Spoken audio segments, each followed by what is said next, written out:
The first meeting of the California Transportation Commission in 2019. Doug, will you call the roll?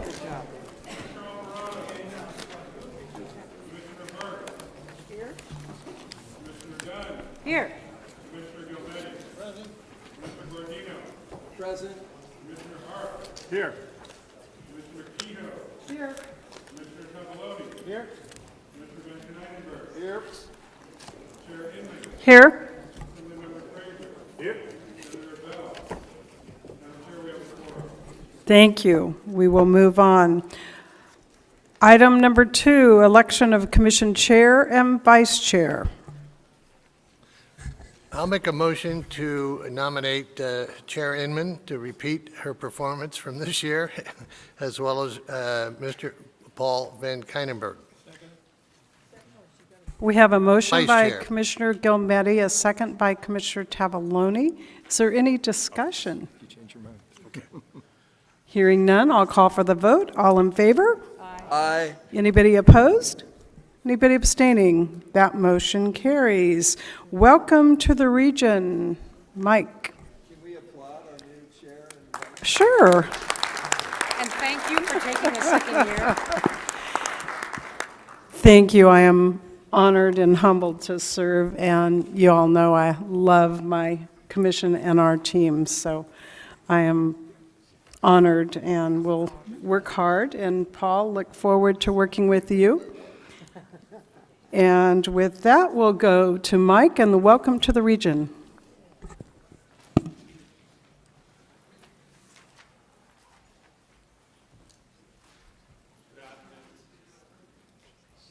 Good afternoon, Madam Chair and members of the Commission.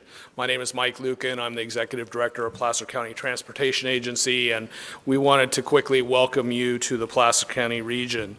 And we have representing our region today, myself, Council Member Ken Broadway, who's also a member of the, not only a member of the Rocklin City Council, but a member of the PCTPA Board, and City Manager of Colfax, Wes Heathcox, to tell you about a couple projects that have come before you or are involved in what you're doing that have had a significant impact on our county.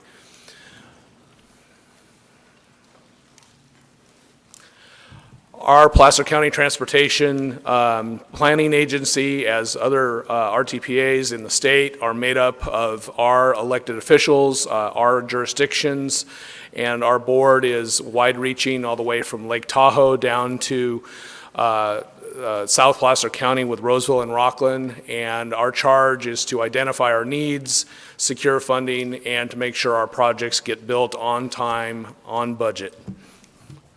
We have a wide variety of projects, some of which that you got to see yesterday in the tour of Placer County. Those projects not only include roadway projects, which are very important for us to expand within the right-of-way that the state and local government purchased in the 70s and 80s, but also projects that are pivotal to getting people out of their automobiles, be it bus and bus rapid transit, commuter buses, our third track project to expand our capital corridor service, and ATP projects to get folks out of their cars and onto bicycles and on our pedestrian roadways. We are also very committed to our responsibility in terms of planning for transportation and planning for greenhouse gas emission reductions that have been assigned to us by the California Air Resources Board in the state of California. We work hand in hand with our sister agency, the Sacramento Area Council of Governments, and this year we are in the process of updating our regional transportation plan, which will fit into the our MPO's Metropolitan Transportation Plan, all with very innovative programs to reduce greenhouse gas emissions while accommodating our expanding population. So today, as we have a short period of time before you, we wanted to focus on some projects which have been brought to you over the years, but have now come to fruition and have had a significant impact on our community, both at an urban level or suburban level, and then down to the rural level. And so I'm going to turn it over to Councilman Broadway to go through a couple projects in Rocklin, and then Wes will talk about a project in Colfax that I think you'll be very proud to have been involved in at the funding level and see how beneficial they've been to Placer County.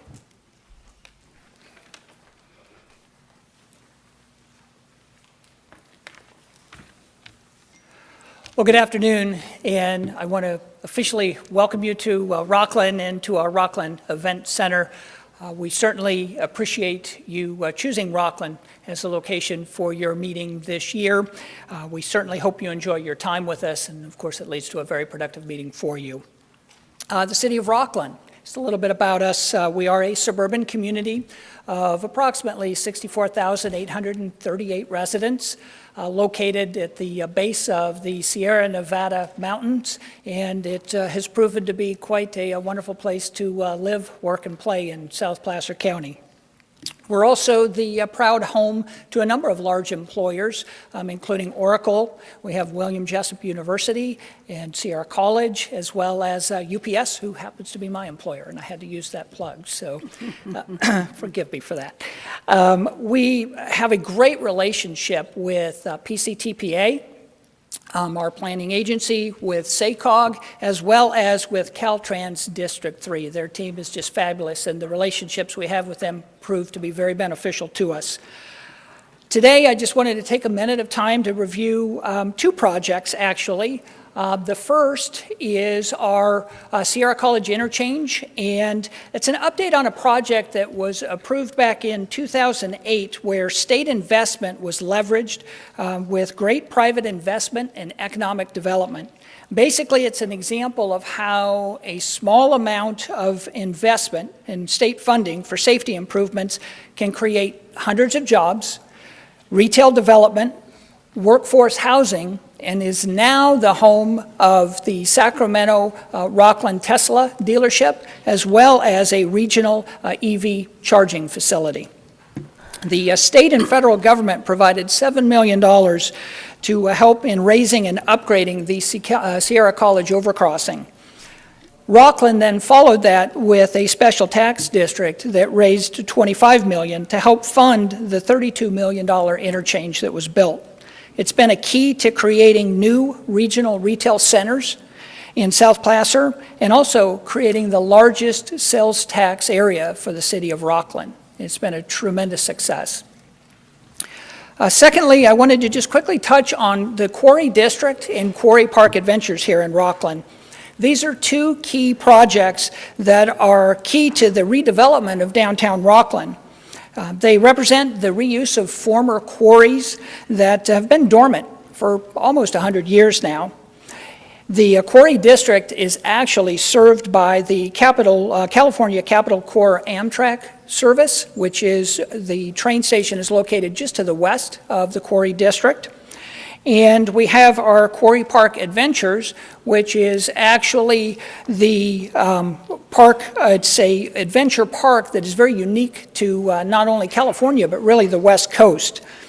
What this activity is doing downtown is it's bringing workforce housing, restaurants, and other development to an area that has seen very little activity in the last 20 to 30 years.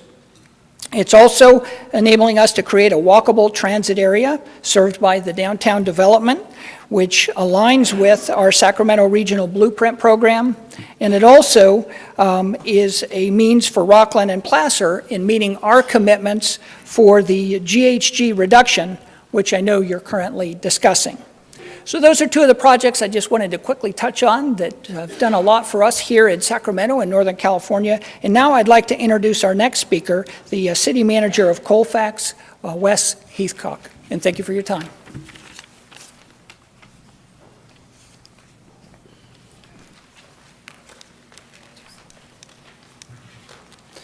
Good evening. I'm going to be brief with this presentation.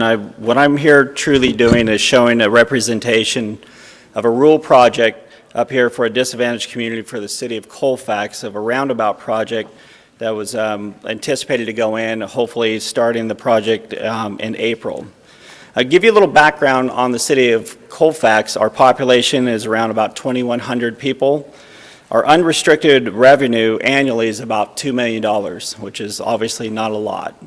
Our disadvantaged status comes with a medium household income of about $48,000.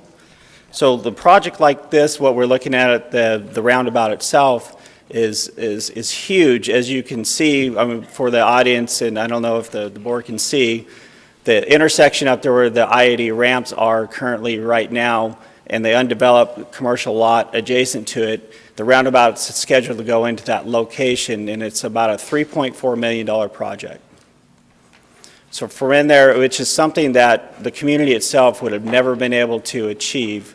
I mean, it does multiple things. It also addresses some of the local transportation issues between the Highway 174 and the Interstate 80 as well. But what's going to happen with that interchange put in there with the roundabout is going to allow the community to have a development put in of about 8.3 acres. And with that, the anchor is going to be a gas station and eventually a hotel in the back of this project. So what does that mean for Colfax and the region? That's another $125,000 annually of revenue that's anticipated from this project when it develops out. And it also adds to the level of service for the region from the connections from the Highway 174 to the I-80 in there. It's actually going to remain, the level of service is going to be a B for the next 20 years in there for this project. The funding for this project is large portion of it is the regional funding from the Caltrans minor. It's $1.25 million, and $900,000 of the CMAQ money. The developer's putting in about $850,000 to the project to make this project viable for the community. And I just really wanted to express my gratitude towards Amber Jeep for District 3 and Mike Lucan for PCPTA for supporting this project and understanding its regional benefit for not just for the locals in this area, but for the others in the surrounding communities as well too. Thank you. Thank you. Do we have any questions for our region? Mike, I just want to say thank you on behalf of the commission. We enjoyed our site visit yesterday. We loved doing that. And also, thank you for your gracious hospitality last night. You all went above and beyond and set a pretty high bar when it comes to having a reception. So we love the large turnout and everything. So thank you very much. Thank you all. Commissioner Arp? Yeah, I just wanted to echo the chair's comment. Great slide presentation, great welcome. I've been on the commission for 12 years. I think this is the first meeting we've had in this area, at least in the years that I've been on the commission. So it's kind of nice to have to only drive 4 or 5 miles to my meeting, but it's just been a really great experience. You guys done a great job to welcome us and provide a great facility for this meeting, so thank you. Thank you, and good luck with your meeting in the next couple days. Thank you very much. Okay, we'll move on to item number 4, approval of the minutes. Second? We have a motion by Commissioner Van Konynenberg, a second by Commissioner Dunn. Is there any discussion? Hearing none, all in favor? Aye. Anybody opposed? Anybody abstaining? That motion carries. Item number 5, approval of the minutes for the joint meeting with the California Air Resources Board. We have a motion by Commissioner Burke, a second by Commissioner Kehoe. Any discussion? Hearing none, all in favor? Aye. Anybody opposed? Anybody abstaining? That motion carries. Item 6, commissioner meetings for compensation. Second? We have a motion by Commissioner Tavaloni, a second by Commissioner Dunn. Any discussion? All in favor? Aye. Anybody opposed? Anybody abstaining? That motion carries. Item 7, Commission Executive Director. Director Branson? Commissioners, I'm going to make my report very short. You beat me to it. I did want to also thank Placer County Transportation Planning Agency for the use of this wonderful facility, and especially to thank Mike Lucan for his hospitality and really him and his staff for the amount of effort that they made to make sure that it was a wonderful experience for all of us. I also, Commissioners, I have some staffing updates I wanted to make you aware of. You have met Paul Golazuski, but I don't know that our partners have all met Paul yet. And so Paul, he is our Deputy for Legislation and Financial, Innovative Finance. And Paul, would you mind just raising your hand so everyone knows who you are? And so, Okay, thanks, Paul. And then also, Commissioners, want to introduce you to two of the student assistants we recently have hired and brought onto our team. We have brought on Eric Castro. And Eric, where are you? I believe he's here today. Maybe not? Okay, well, let me tell you a little bit about him. He was hired to assist on our website and online document project. This is necessary to help us with our compliance with ADA. And he has an Associate of Science degree in Business Administration from San Joaquin Delta College in Stockton. He's currently attending Sacramento State, pursuing a degree in Business Administration with a concentration in Management Information Systems.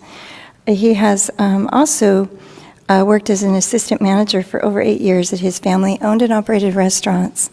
And then we also have Celeste Aceves, and I don't know if Celeste is here. I'm thinking she might be.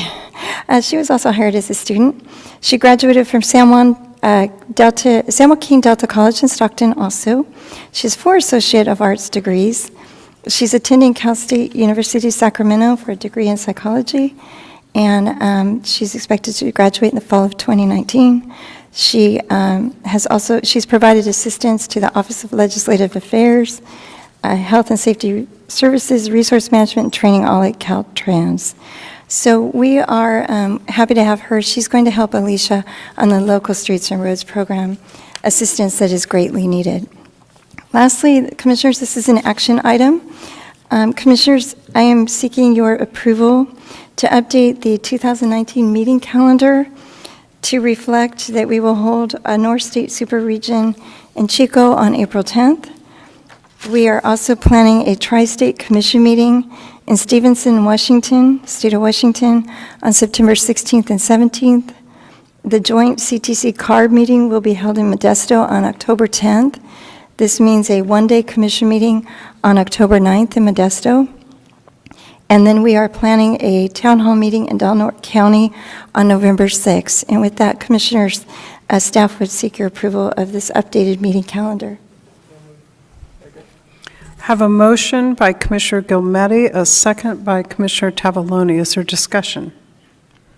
Hearing none, all in favor? Aye. Anybody opposed? Anybody abstaining? That motion carries. Commission reports, my fellow commissioners, you want to go? Yes, Commissioner Arp. Yes, as the commissioner that serves in this particular area, I have the opportunity to meet with District 3 Director Amarjeet Benapal on a regular basis to discuss various projects and items that may be coming up on a CTC agenda. Last December, not long after the Paradise Fire, as we were going over some of the projects, he invited me at the time. He said he could make an arrangement to take me up to Paradise to tour the area and see firsthand the damage that had been done, and to meet some of the Caltrans and CHP staff and others who were so critical during those critical days. I readily agreed to do that, and as word got around that we were planning this, and I think I made mention of it in the last CTC meeting, there was additional interest from the commission, and so it grew to a pretty good-sized group that he had to make arrangements for, and we did that a few weeks ago. And I will have to say that it was a pretty mind-boggling experience to go up and see just what that community and surrounding communities have had to deal with as a result of that fire. Additionally, as we took that tour, we had the opportunity to meet some of the Caltrans staff that was on hand as the fire started and throughout the time that it raged through those communities, as well as CHP staff and other city officials and workers. The mayor, who is also a former Caltrans employee, And I have to say that it was just a humbling experience to see what they went through personally. Many of them lost their own homes, but were engaged in trying to assist others throughout this whole process. And I just have nothing but incredible admiration for all of them. There's a few here. I know that Director Berman has a few words that she wanted to share. And so I will turn some time over to her for that, but I just wanted to extend my personal thanks and on behalf of the commission, the thanks for what all of you have done in the face of this incredible tragedy.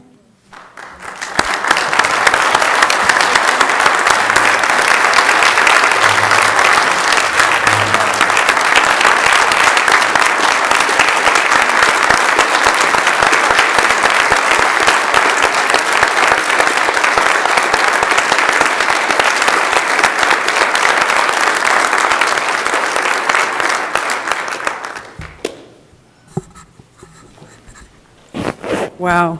Director Berman. Thank you. I have a lot, excuse me, as Caltrans director, there's a lot of things that I am very proud of, and you folks standing here today are a big part of that. So I did want to take some time to recognize you, and I really appreciate that the commission saw value in taking the time to recognize you folks. As Commissioner Art mentioned, we were able to go up to Paradise and visit our former District 3 Director, Jody Jones, and also talk to some of the folks who are working the front lines. And the unprecedented devastation of the Camp Fire in Butte County tested the mettle of all of our District 3 personnel, as well as some folks from District 2, but especially our Chico maintenance and construction forces. And our staff responded with exemplary professionalism and courage that shows the best of public service.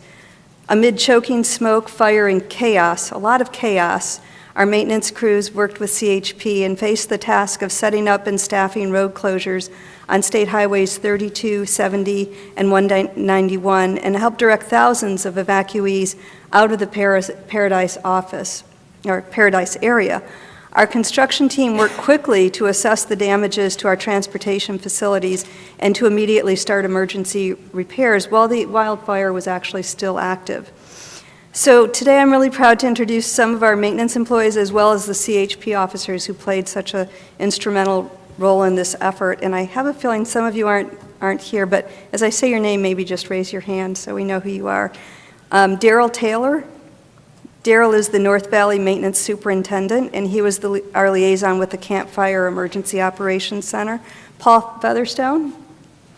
Okay, so Paul is our safety officer, and he's probably out in the field right now. Christopher Alpers. Christopher is our Chico Maintenance Supervisor. He was actually on vacation, but that did not stop him. He came in to assist with the evacuation closures. Ubaldo Sanchez. Ubaldo is our Chico Maintenance Lead Worker. Mike Hyde. Mike is our Equipment Operator 2. Fred Waybright. Fred is also an Equipment Operator 2. Alan Clever. Did I say that right? Okay. Equipment Operator 2. Andrew Rangel III. Andrew is a highway maintenance worker, and he also came to work in spite of a one-day precautionary evacuation. Matt Solano. He's out working. He works in construction. I'm guessing he's got a lot to do today. Ryan Johnson. Ryan also is a resident engineer overseeing emergency construction repairs. And our work was part of a great combined effort from everyone, including District 2 and the CHP. And I want to acknowledge our two CHP officers here today. CHP Auburn Area Commander Captain John Price and CHP Auburn Area Officer Tim Gretler. Thank you. I want to point out that half of our 45 Chico maintenance and construction staff members evacuated during the wildfire. And unfortunately, at Caltrans, we had 23 maintenance and construction employees who lost their homes. Amazingly, and it always happens this way, and I'm always amazed that it happens this way. People show up to work and get the job done, and somehow their personal life, they're able to figure both sides out. So despite the displacement and trauma, these folks came to work, and I really appreciate their dedication to ensuring the public is safe during this disaster. And while I have them up here, I want to just say we talk a lot about what happens in these huge disasters, earthquakes, fires, but these folks I count on. Nights, weekends, they get a call, they're at work. And so I'm really happy that we have a chance to recognize the amazing job that all of you are doing. So thank you. So I'm going to say, turn around and let the audience see our unsung heroes.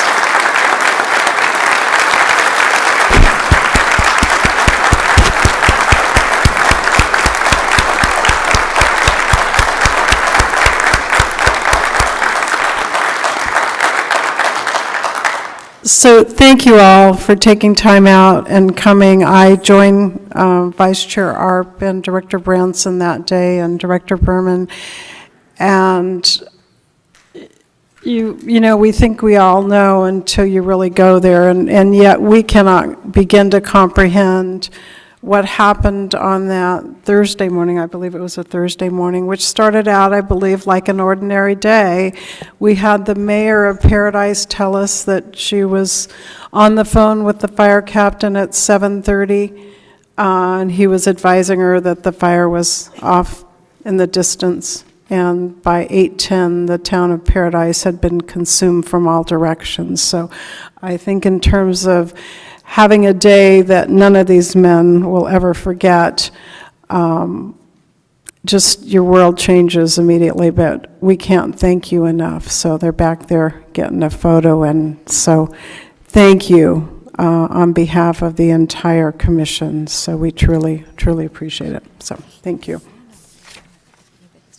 Okay, what? I'm sorry? No? I think we're good. Okay. All right. So in my comments and my reports, I do want to announce the following new things that have happened since we were together last. We have lost one of our commissioners, has resigned, Commissioner Medaffer, and we're all going to really, really miss Jim. We truly appreciated his contributions. He was our technology guru, way above most of our skill sets. And so we really enjoyed working with Jim. And he said it was 6 years, and I can't believe it flew by that quickly. But anyway, and then my buddy over here to the left let us know that he was not going to seek reappointment. So this will be the last meeting for Commissioner Arp, who has served this state in so many different ways. So I think we're getting our exercise today, but let's give our buddy Jim Arp a standing ovation too.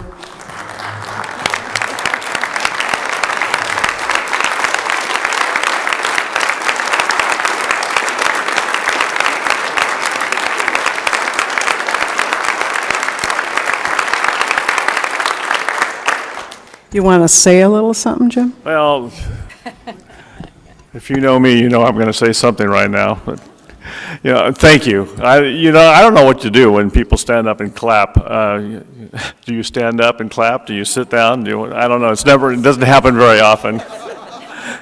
You know, I just wanted to say that, 3 years ago, I retired. Almost 3 years ago, I retired from my day job.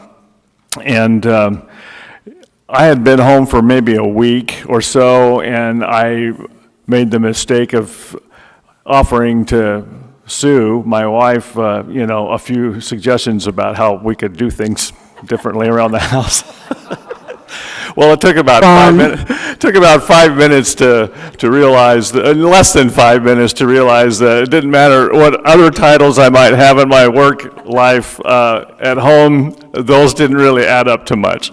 And I found out even more quickly from my grandkids that doesn't matter anything to them. They're a lot more interested in whether or not you're going to sit down and play a game with them or play cars or whatever. But at the time, the plan was to probably have resigned from the commission. A couple of years ago, Sue and I had planned for many years to be able to serve a mission for our church and to do some other things in my retirement while we were still healthy. Then a fairly major heart valve replacement came along, and that kind of put a lot of things on hold, and my wife gave me permission to stay on the CTC until the end of my term. So I was able to fill out the last couple of years, and I was grateful to do that. It's been a wonderful ride. It's been 12 years. I was originally appointed by Governor Schwarzenegger and then reappointed twice by Governor Brown. And this seems to be an opportune and the right and appropriate time for me to step back and let others have that opportunity. I cannot say enough what a wonderful experience it has been to work with these commissioners. They are the finest people that you will find anywhere. When I first started 12 years ago, Marion Bergerson was the only woman on the commission. And she wasn't very big, but she could stand toe-to-toe with more than all the rest of the men on the commission. She held such grace and diplomacy and rationality, and she was just a huge addition to this commission, and I learned so much from her. And in the intervening years, we've had more wonderful women coming to serve on this commission, and we are much better for it, as you can easily see. And I have considered it an honor and a privilege to work with all of them. I'm grateful to Commissioner Gilmetti for talking me into doing this originally 12 years ago, and Commissioner Tavoloni, who has been all of our mentor on so many things and has made this commission really a family. And one of the things I enjoy most about this commission is we come from many different walks of life, we have many different viewpoints on things, but we always have respect for what everyone else has to say and think about an issue. And we are selected and appointed to serve the state at large, and yet there has always been a real effort, regardless of what side of the aisle a governor serves on, to select commissioners from throughout the state, so that you in the transportation community can always have at least one commissioner you can call up with an issue, who knows your geography, who knows your projects, and who's close enough at hand to be able to come in and sit down face to face and go over and talk about issues that need to be talked about. And that's a wonderful thing for this commission. And I think for me to be able to work with you at large in the transportation community has been the highlight of my working life. And I am very grateful for it. And I told my wife that it was going to be harder to leave this job than it was my day job, and I think that's probably the truth. But I want to thank you. I want to thank Susan and the staff who have been absolutely gold standard in everything they do. I've never seen a group that works so hard with so few resources, which I think hopefully will be remedied as time goes on, as the job becomes bigger and bigger. Thank you all. It's been a great ride.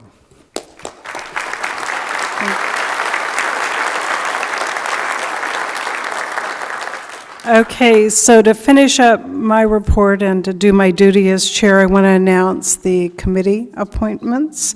So for the Aeronautics Committee, it will be Commissioner Tavoloni, Commissioner Van Konynenberg, and Commissioner Kehoe. On the Mass Transit Committee, that's going to be Commissioner Burke and Commissioner Gardino. On the Streets and Highways Committee, that's going to be Commissioner Alvarado, Commissioner Gilmetti, Commissioner Tavoloni. On the Planning Committee, which is going to focus on the transportation, housing, greenhouse gas, will be Commissioner Dunn, Commissioner Gilmetti, Commissioner Kehoe, and Commissioner Burke on that one.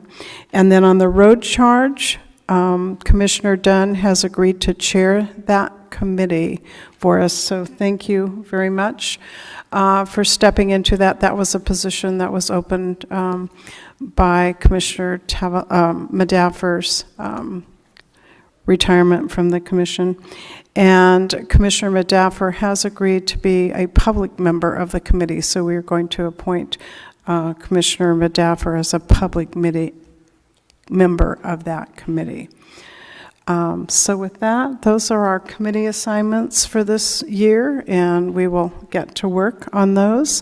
And then I also just wanted to report that I attended, along with our CTC staff members, the CFAC working group meeting in San Diego earlier in January.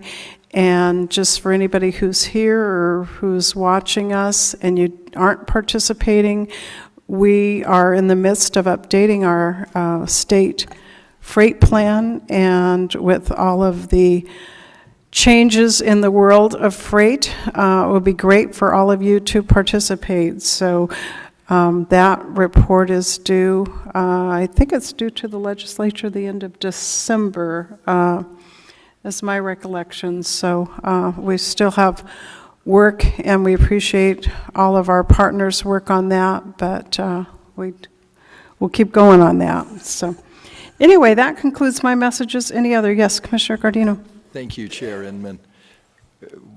Recognizing that one should never volunteer and then re-volunteer, I had also volunteered for the Transportation and Housing Committee as a glutton for punishment. So well, there you feel free go. Okay, duly noted. So please add Commissioner Gardino.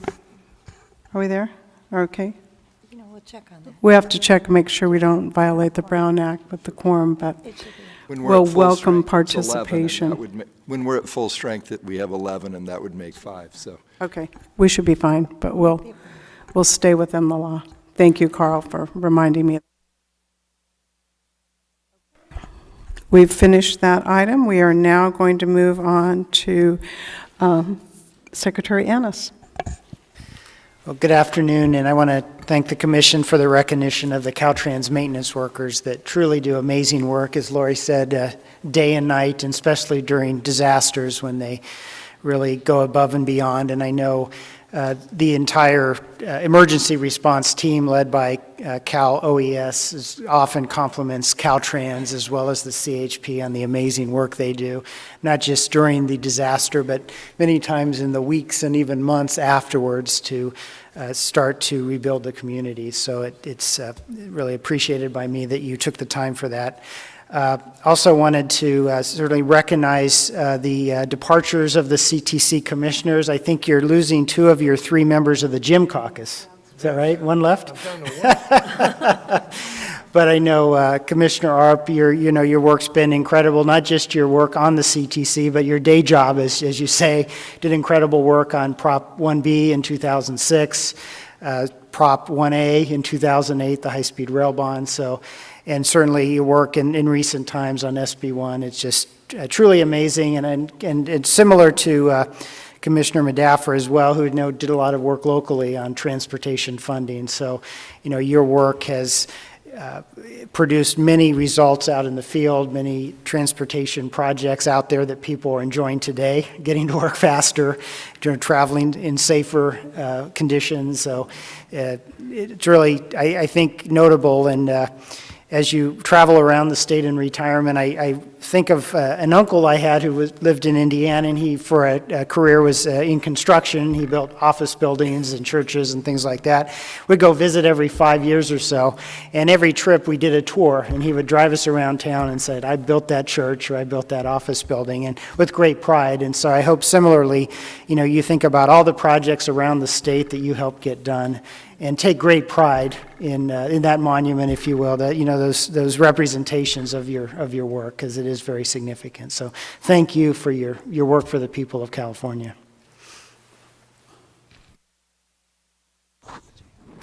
Thank you, Secretary Annis. Okay, now we will move on to Director Berman. Thank you.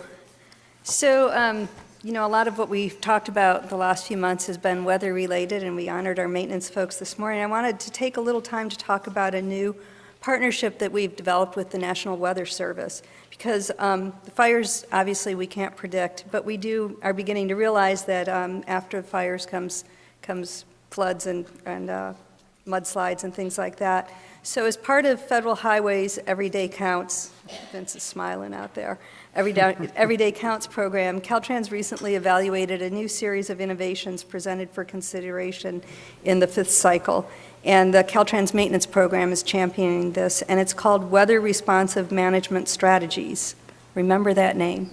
It's an initiative to address the complex weather-triggered risks to normal winter operations following a catastrophic wildfire. So highways, streets, and roads are known to remain at risk for secondary emergencies after wildfires. We look for things like debris flows, landslides, and flooding in the next 3 to 5 year period following wildfire containment. So Caltrans has formed a unique partnership with the National Weather Service in Hanford in the Central Valley office after a successful pilot to refine weather prediction and risks to safe operations after a wildfire. In late summer of 2018, during the height of summer tourist season, the Ferguson fire in Mariposa County impacted 98,000 acres and 12 miles of State Route 140. And this is really important because State Route 140 is the only all-weather entrance gateway to Yosemite National Park. Then in October of this past year, through this partnership between Caltrans and the National Weather Service, we looked for ways to explore ways to reduce risk to the highway operations and to better be prepared for winter weather after wildfires. So a new weather forecasting model was developed over just about a little over a month, and that's weather decision tiers.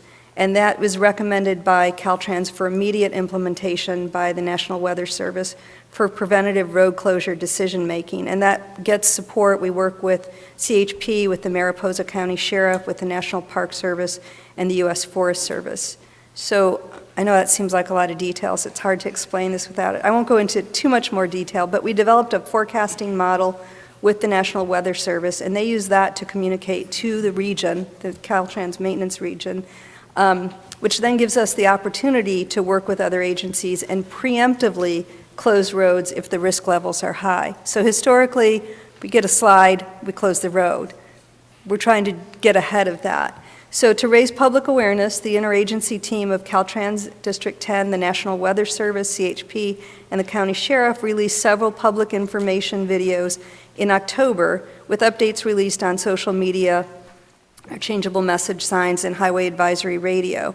And the interactions with the public have been very positive as travelers and local school districts mostly want to know when will State Route 140 close and when will it reopen.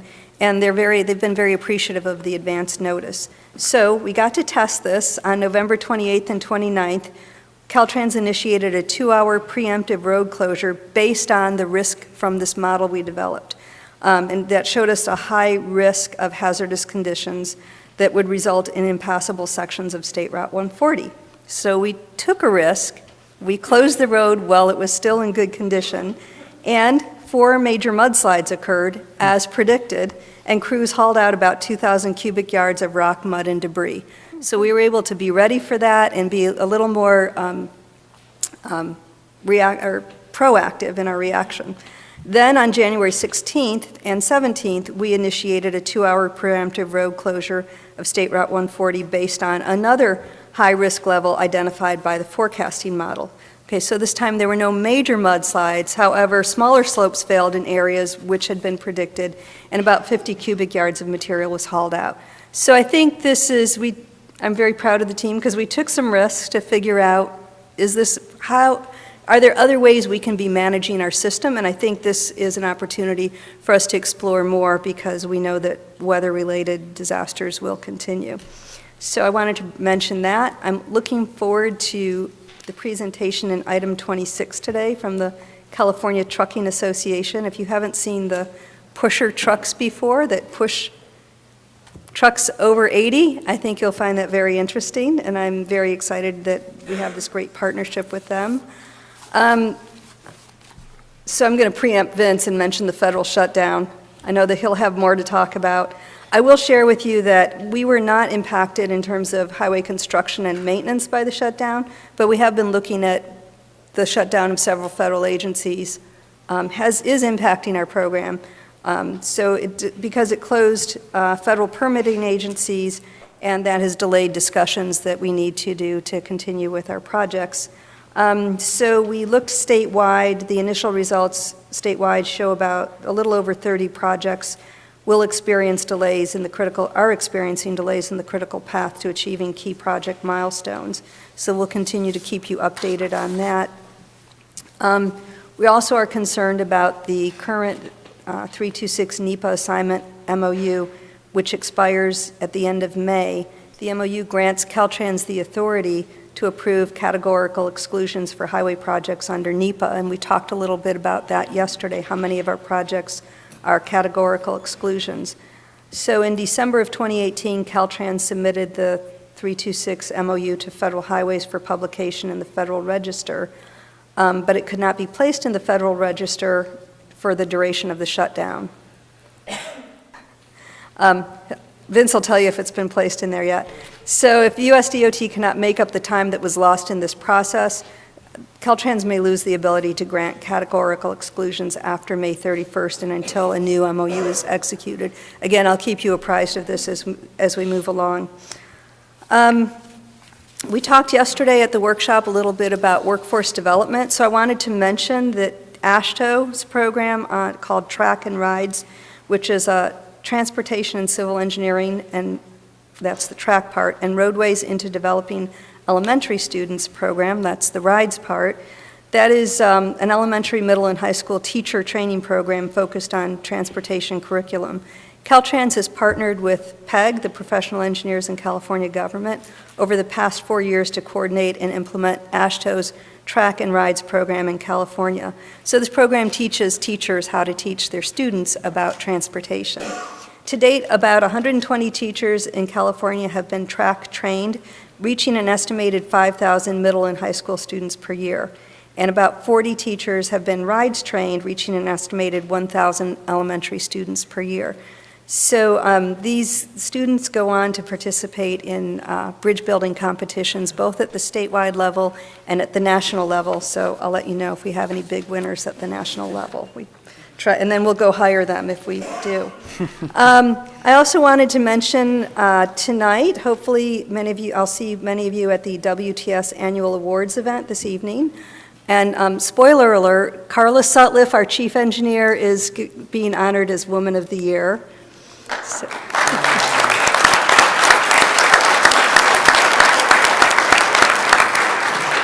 Very, very well deserved, very excited about that. You might recognize the MC there also. And finally, I usually start with the personnel reorganizational changes.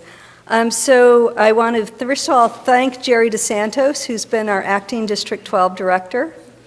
And he's going back to his day job in structures construction, and I know he's got a class to teach Monday, so I had to make a firm commitment of when he could go back. And then Ryan Chamberlain, who many of you know as the District 12 director and as my chief deputy director. For personal reasons, Ryan will be returning to District 12, and he will, though, still continue to be very engaged with me in headquarters as we work our way through the transition. And I really wanted to thank Ryan. It's been a really busy year. We were both appointed just almost a year ago. It's been a very busy year. We've gotten a lot of good things done thanks to a very solid chief deputy director. So thank you to Ryan. He's hiding out there. He won't even stand up there. Oh, there he is. Hiding in the middle. Okay. Thank you. So as you're speaking, I couldn't help but think this morning my first text was at 5:30 from my daughter in Chicago letting me know that with the wind chill factor it was -53. So Lori, be glad you're not the head of IDOT today. So there you go. Thank you very much. Okay, up on our agenda next, Vince Mamano, Federal Highways. Lori took all my stuff. Thanks, Lori. I'm good. So we have a nominated administrator. So Nicole Nason, she is currently the Assistant Secretary for the Bureau of Administration in the U.S. Department of State. She was previously the administrator for National Highway Traffic Safety Administration. She had her Senate hearing Tuesday, so that should be coming fairly soon, a vote on that, I believe. The Senate hearing was very interesting. She's got a lot of experience and a lot of experience with transportation legislation. She was very involved in some previous legislation, and our FAST Act is coming up in 2020, so I think that'd be very helpful. Government shutdown. Federal Highway was not shut down. We're funded through the Highway Trust Fund, so keep driving your car. Oh, sorry, was that out loud? But there was, like Lori said, there were some other agencies that were. FTA was, EPA, and some of the other agencies. The big effect that it had on us, it didn't have an effect because we were ready for it. We worked with Caltrans to STIP approval, so STIP amendments that were coming through. We made sure that we had a process ready to kind of separate out STIP amendments. So if it was highway only, didn't have any air conformity issues, we can keep those projects moving. Usually they come together, and we were working together to try and keep as much of the process flowing as we possibly could. So right now the continuing resolution is until February the 8th. So we'll see what happens after that, and I appreciate you sharing the environmental side of that. So all the resource agencies were a challenge, I think, when it comes to the environmental side of that. So MOU, the 326, we're hoping to get that out very, very soon. The shutdown did affect that. The waiver of sovereign immunity expires this year also, so that's another thing that will affect the success of NEPA assignment here in California. I understand there's some state legislation that's been passed on that, or that's been put up for that. You asked yesterday, Commissioner von Konynenberg, how'd you like that? That was pretty good. I was practicing that coming up, right? About the NEPA, CEQA in lieu of NEPA. That was also affected by the shutdown because we're working with several. So previously in the FAST Act, it gave an opportunity for states to use their own state environmental law if it was more stringent than NEPA, to substitute that for NEPA. Recent FAA legislation shrunk down that statute of limitations to 150 days, I think it was, which now puts that back into play. It was previously 2 years. So that is hopefully coming out in February. And by the end of February, that's the hope that that rulemaking will come out in February, so be looking for that. The 326 should be out in the register very shortly for comment, so hopefully that would be getting done. You can look in the register right now. The infra grants are out, and they'll be due March 4th. So that's something, I tell you, the biggest recommendations, a lot of people that have put in for different grant opportunities with Federal Highway Administration, got a lot of feedback on that. As you're looking at those applications, read it all. There's a lot of information in those applications, talks about what types of projects they're looking for, all the, what you need to have. It's very important to make sure you have that coordination and the cooperation from all the agencies that are involved to try and get that support for those infra grants. So look in the register now, and those are due March 4th.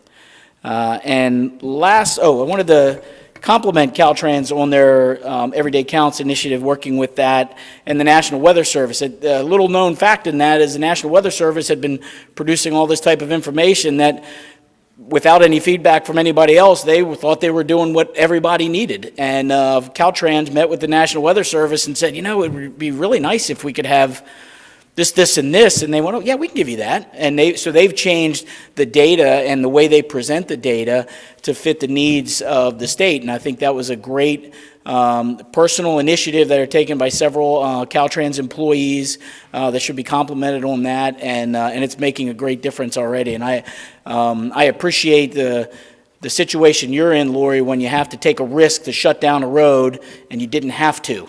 In the end, you didn't have to. That's still not a bad thing. That's still the right thing. So I appreciate those difficult decisions, but that's an example from what I see, and I'm not sure everybody else sees it. Every time you hear people say safety first, safety first, safety first, safety first, that's a real live action of what comes with what I say, safety first. When you guys are saying safety first, that's something you do.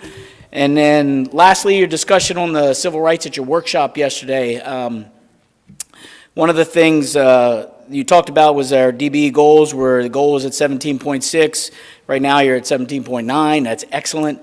I think Lori and I are actually going to be having some talks on working with some other of the subgroups of the DBE goal to try and get more participation, trying to grow the workforce in those groups, to build them so that more subcontractors that we can select from and primes we can select from out of the different disparate groups.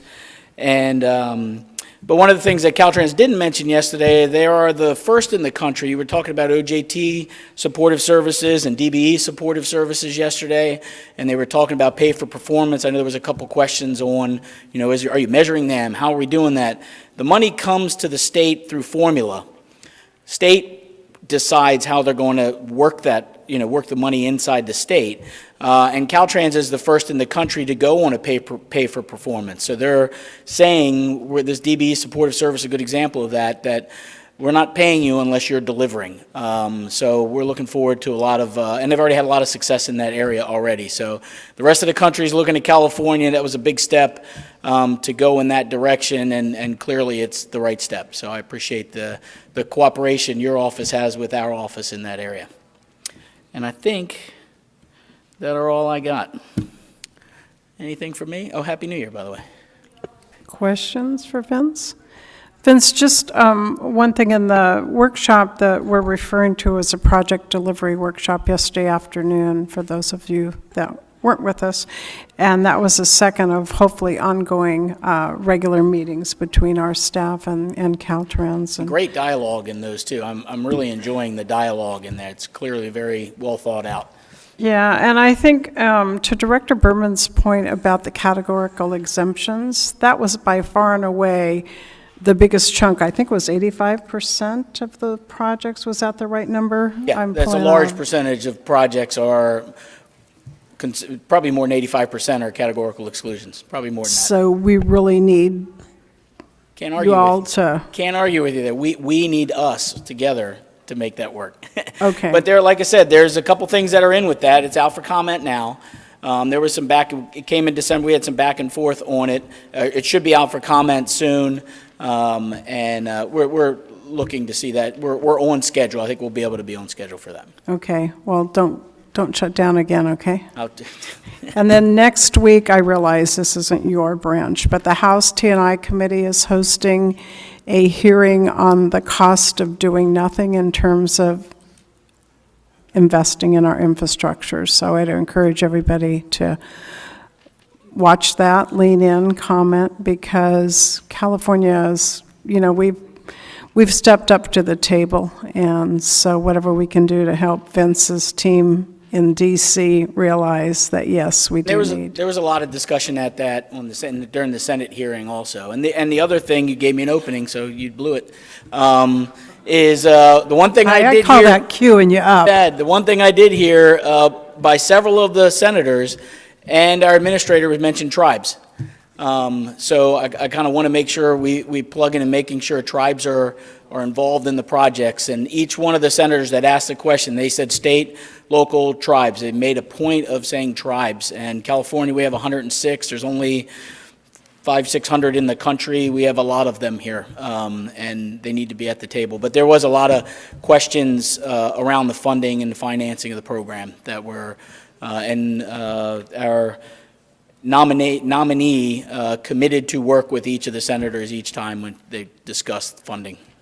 And we're going to make sure TSA gets paid too, Vince? You're in charge of that? That one's out, just outside of my range. Just outside of my range. Well, we got to help you. All right, I'll get them paid. I'll make a call. Okay, thank you. All right. Okay, thanks, Vince, as always.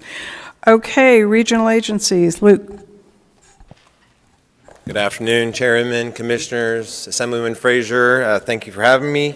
I am Luke McNeil Karen with the Placer County Transportation Planning Agency, and I want to say welcome to Placer County. We really appreciate this opportunity. I want to thank Susan Branson, the Executive Director, for having the CTC meeting in Placer County. The last time was actually about 10 years ago, a little over 10 years ago. So we appreciate this opportunity, and I also appreciate the capable leadership of Ms. Branson, so thank you. At our RTPA meeting, we discussed quite a few items, but I'm just going to cover three here. The first one is Cycle 4 of the Active Transportation Program, which received over 550 applications, totaling $2.2 billion requested, with $445 million available. While this program is overprescribed, ATP has become a robust program with a focus on increasing biking and walking in California. The RTPA group does want to thank Lori Waters of the CTC for her tireless effort on this program, starting with several workshops through project awards today. Several RTPAs and MPOs will be providing their thoughts under this item, and we look forward to continuing to work with the CTC on Cycle 5 of the Active Transportation Program. Caltrans is currently working on two items that are going to shape the projects considered under Senate Bill 1 competitive funding programs. The first is Caltrans Corridor Planning Guidebook for state highway projects under the Solutions for Congested Corridors program. The RTPA group appreciates the time and effort that Caltrans put into the guidebook, and we look forward to developing corridor plans on the state highway system in coordination with Caltrans. While the 8-step process identified by Caltrans includes coordination with regional agencies, we would request that Caltrans include regional agencies early in the identification of the corridors to be studied, and in determining the methodology and performance measure of the corridor plan. Several regions are submitting comment letters to this request on the guidebook. The second is the California Freight Mobility Plan. Fran, I know you're very interested in that, which is anticipated it's anticipated to include the projects funded under the Trade Corridor Enhancement Program. The Freight Mobility Plan is anticipated to be completed by December of 2019, and Caltrans did say that they're going to share the project list with the RTPA group, but I'm going to make this public request now that Caltrans share that project list and provide RTPAs a chance to provide our input before the draft document is produced. And last but not least, this is not my area of expertise, but I've been asked to talk on it. This is tab 25, the procedures for discharge of dredge or fill material to waters of the state. Several RTPAs are engaged in reviewing and commenting on the procedures. There are three main points that we're commenting on, and those include that RTPAs be included in the alternative written agreement provision that has been provided to Caltrans, and CTC staff did include that in their comment letter that's on the agenda. Secondly, provide more clarity and define the process so that it is not left to reviewers' interpretation. And third, recommend that the existing process from the Army Corps would be a good example to follow. And I also just want to say, in addition, we support CTC staff recommendations for the Water Board to work with transportation stakeholders to fully analyze the potential permitting costs and schedule implications of the procedures prior to adoption. And with that, I'd be happy to answer any questions. Do we have any questions? No. Thank you, Luke. Thank you. Okay, Maura, Rural. Good afternoon, Commissioners. Mara Toomey, Chair of the Rural Counties Task Force. The Rural Counties met on January 25th and discussed the following issues and concerns. In regard to the development of the 2020 STIP fund estimate and guidelines, the rural counties look forward to a robust discussion of the needs and priorities of rural regions, especially interregional corridors that serve as the backbone of goods movement, travel, and tourism within the state, and are a critical lifeline for rural communities. In regard to the Active Transportation Program, the rural counties understand that this is a very competitive program and the needs far outweigh the available funding. The rural counties appreciate the Commission and Commission staff commitment to funding projects that increase safety and mobility of pedestrians and bikers in rural communities. The rural counties especially appreciate the efforts of Lori Waters, Anya Allenbacher, and Megan Petroncelli for their ongoing assistance to the rural communities. The rural counties support the staff recommendation to adopt the Active Transportation Program statewide and small urban and rural components as proposed. Finally, I want to thank Commissioner Arp for all his years of service to the rural counties and wish him the best for his retirement.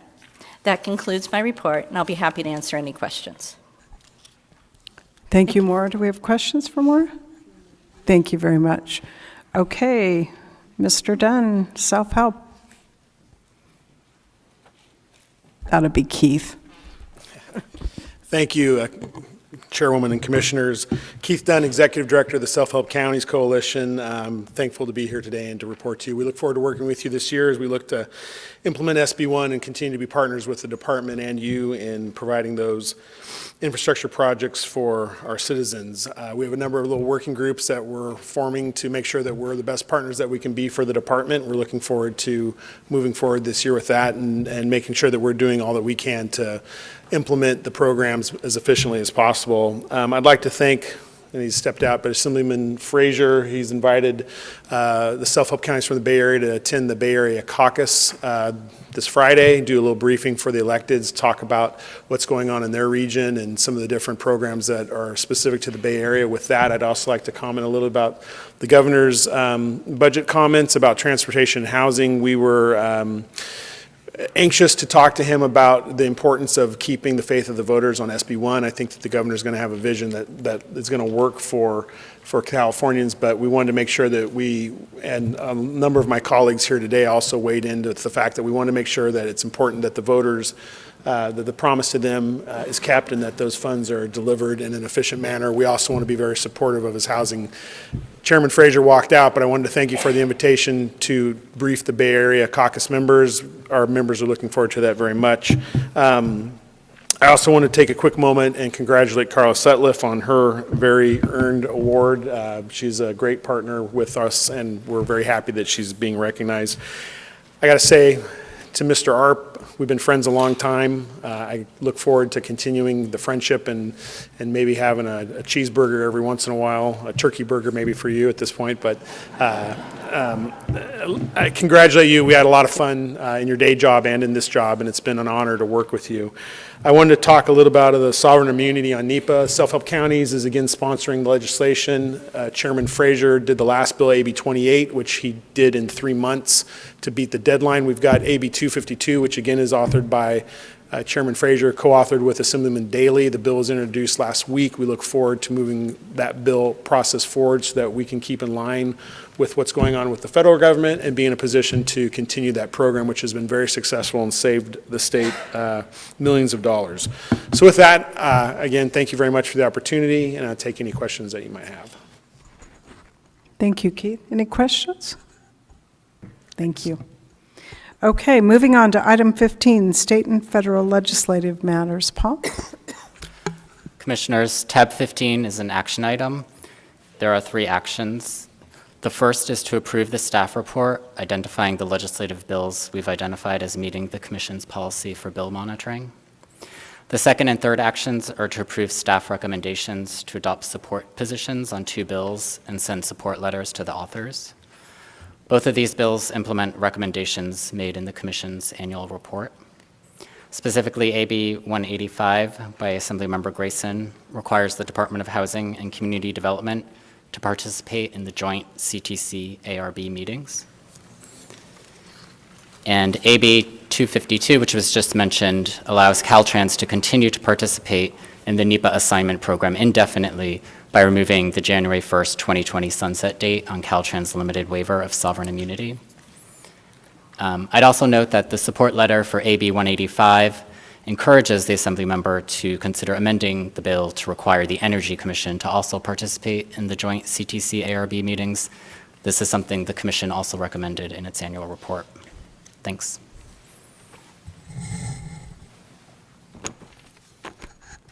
That was an action item. Move for approval. Second. We have a motion by Commissioner Van Konynenberg, a second by Commissioner Tavaloni. Is there any discussion? All in favor? Aye. Anybody opposed? But abstaining? That motion carries.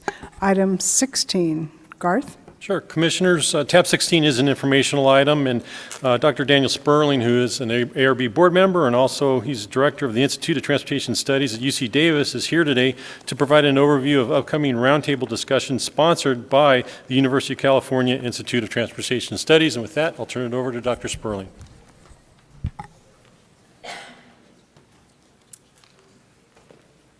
Well, thank you very much. It truly is a pleasure to be here. And I should be clear, I'm here with my university hat on, just to be perfectly clear. So thank you, Chair Inman, Commissioners, Assemblymember Frazier, Chair Secretary Annis, Director Berman. I'm here representing the 4 University of California campuses that have an Institute of Transportation Studies, and that's Davis, so I'm director at UC Davis Institute, there's Davis, Berkeley, Irvine, and UCLA. And we were created back in 1947, been around for a while, and we are the research arm of this state for transportation. We have been designated as such. So I want to say that I'm here to talk about a roundtables that we're doing in consultation with CTC and CARB. But just to set that up for a moment, I want to tell you that we at the university, just people don't always understand how the university works. Our institutes get a tiny bit of money from the university itself. Almost all of our funding comes from grants and contracts. And that comes from the federal government, it comes from foundations, it comes from industry. And so it comes from a lot of sources. And we do research that come everywhere from pavements to policy. And the situation we're in is that we have this funding, but it's all tied to specific outputs and deliverables. And something wonderful that happened is, thanks in large part to Assemblymember Frazier and Senator Bell, who just walked in, thank you. As part of SB1, they set aside $5 million for our 4 institutes to work together to support the state, to work more closely with the state, to bring the benefits of all that research that we do and leverage it in a way that does benefit the state, because otherwise we're doing products for companies, we're doing it for different agencies. We don't have the flexibility and freedom to really be anticipating challenges, to be responsive, and really to be able to serve the needs of the state as much as we'd like. And so I want to highlight that the researchers, they don't want their studies to sit on a shelf. They want to, be able to have an impact to provide benefits to the state. And so the reason why we're doing these roundtables is because we're seeing tremendous changes in transportation. We're seeing innovations. We're on the cusp of innovations that are going to be transforming transportation in a way that we haven't seen for half a century. We're seeing the shared economy coming to transportation, electrification, automation, connectivity, micro-mobility, all those scooters running around in some of our cities. And this is for both passenger and freight. It's starting to be disruptive already. Almost every taxi, the first victim in a sense has been the taxis. Almost every taxi company in the country is either bankrupt or in serious financial trouble. They've lost half of their ridership in the last 7 or 8 years. But it just goes way beyond that. Transit's being affected, the automobile industry is being disrupted, rental car business, airports in terms of where they get their revenue, insurance, aftermarket, local delivery of goods, warehousing, all of this is being disrupted. And we're in a situation where these changes are happening, but the public sector is struggling to keep up. So in this case with infrastructure, these investments are not following closely these innovations that are happening. And it's just the nature of how the public sector works. But that is the challenge. And we see that local governments, transit operators are not well prepared for these changes that are starting to sweep through the entire transportation sector.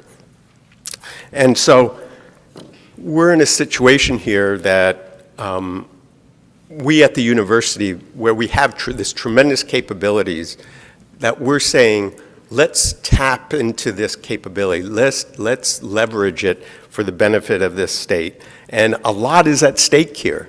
I mean, we're talking about we're talking about jobs, we're talking about equity of access, we're talking about the environment, we're talking about congestion, we're talking about really dramatic changes happening. And it could be changes that are very beneficial. In fact, we have a once-in-a-lifetime opportunity now to really create a truly sustainable transportation system. And when I say that, I mean economically, environmentally, equity. But at the same time, if we don't act, it could very well turn out to be quite negative in many of these ways. So, one other point I would make is other states. So California is perfectly positioned, better than any place in the world, to take advantage of these opportunities. And we're not doing so nearly as much as some other states. Michigan, Ohio, some other states are putting a lot of effort and a lot of money and leadership into steering this to their benefit in their way. So what we're doing is, and some of you that were at the last meeting between CTC and CARB, you might recall near the end when everyone was trying to get home, when we had gone way over, I volunteered on behalf of the university to play a role in bringing different agencies together and bringing attention to these challenges. And so as a result of that, there were further discussions with Susan Branson and some others and Air Resources Board, and it was agreed that this would be a great idea. So we at the university are going to do this in consultation with CTC, and all of you have been invited to 5 roundtables that have been scheduled that are upcoming very soon. And the purpose of these roundtables is to identify what are the challenges, what are the opportunities, and what are the needs related to these changes that are happening. And we want to hear, so we want to identify them, and we want to hear recommendations about what we in the university can do to support the state and the public agency. When I say state, it's a small s, because we're talking about working with local governments, the MPOs, and others as well. And so the idea, the goal or the objective is that CTC and CARB, at a minimum, will use these discussions to help inform their programs. And the input also will be, from these meetings, will be used to refine a proposal that we have for how we can work as partners with the state. So we see this as a call to action. We're laying out a vision, a strategy, working with the agencies, working with industry, and how to make this happen. So the roundtables have been scheduled. They're all in February and early March. There's one in Sacramento, there's one in Fresno, one in San Diego, LA, and the Bay Area. So just very briefly, the topics that we've identified through our working groups for this initiative and how to work with the state, where more research, where more technical assistance is needed. And I should say, we're not talking about just doing research and putting it on a shelf, just the opposite. We're talking about working closely with the agencies and local governments and figure out what exactly is needed and how can we work with them. So we've already created a tradition that every project we do, there's a champion from an agency that participates in it. And it's also part of this is being responsive in terms of technical assistance, writing memos, briefs, policy briefs as they come along. We've been starting to do that with the funding that we got from SB1 for the legislature and for others. So the 9 topics that we've identified, one is just is system operations and the technologies for that, connectivity, aligning infrastructure with these rapid innovation, travel behavior, under what conditions will people really share a ride? Because at the end of the day, we need better utilization of our buses, of our cars, of all of transportation. So under what conditions will people share rides?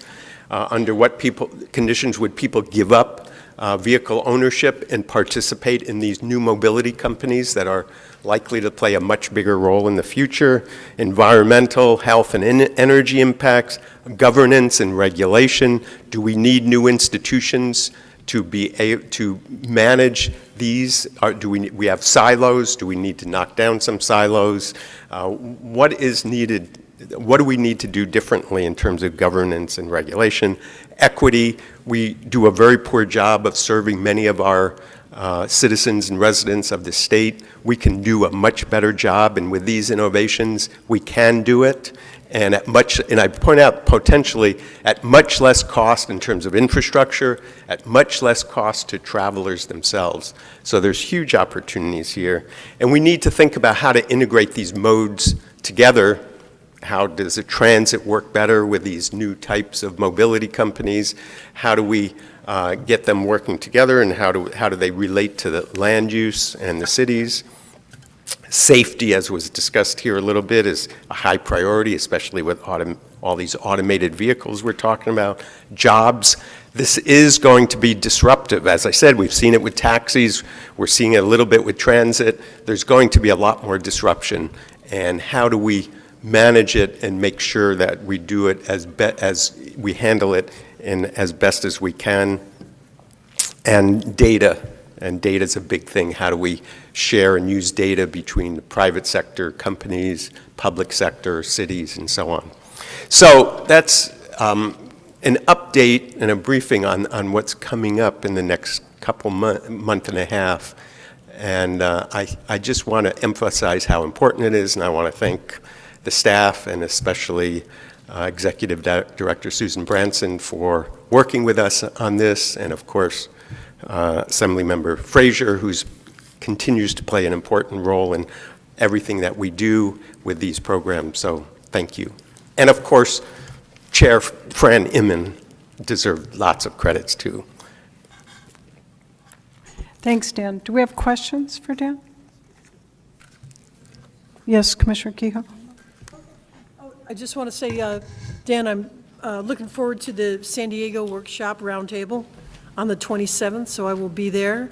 And I hope, I don't know the dates of the others, but I hope some of the commissioners, I think we should participate as much as possible and see what the discussion is like. Yeah. Do you have the dates in front of you, Dan? I do. Can you go over those for us?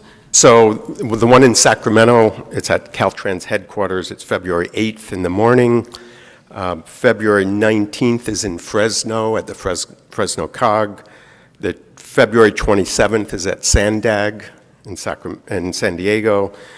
There's one in March 8th at MTC, but we don't have the exact time, but it will be March 8th. And then the last one's at SCAG on March 13th. And hopefully we'll see all Dan, of I you. have a question for you. I think in our briefing material, it said like it would be a select group.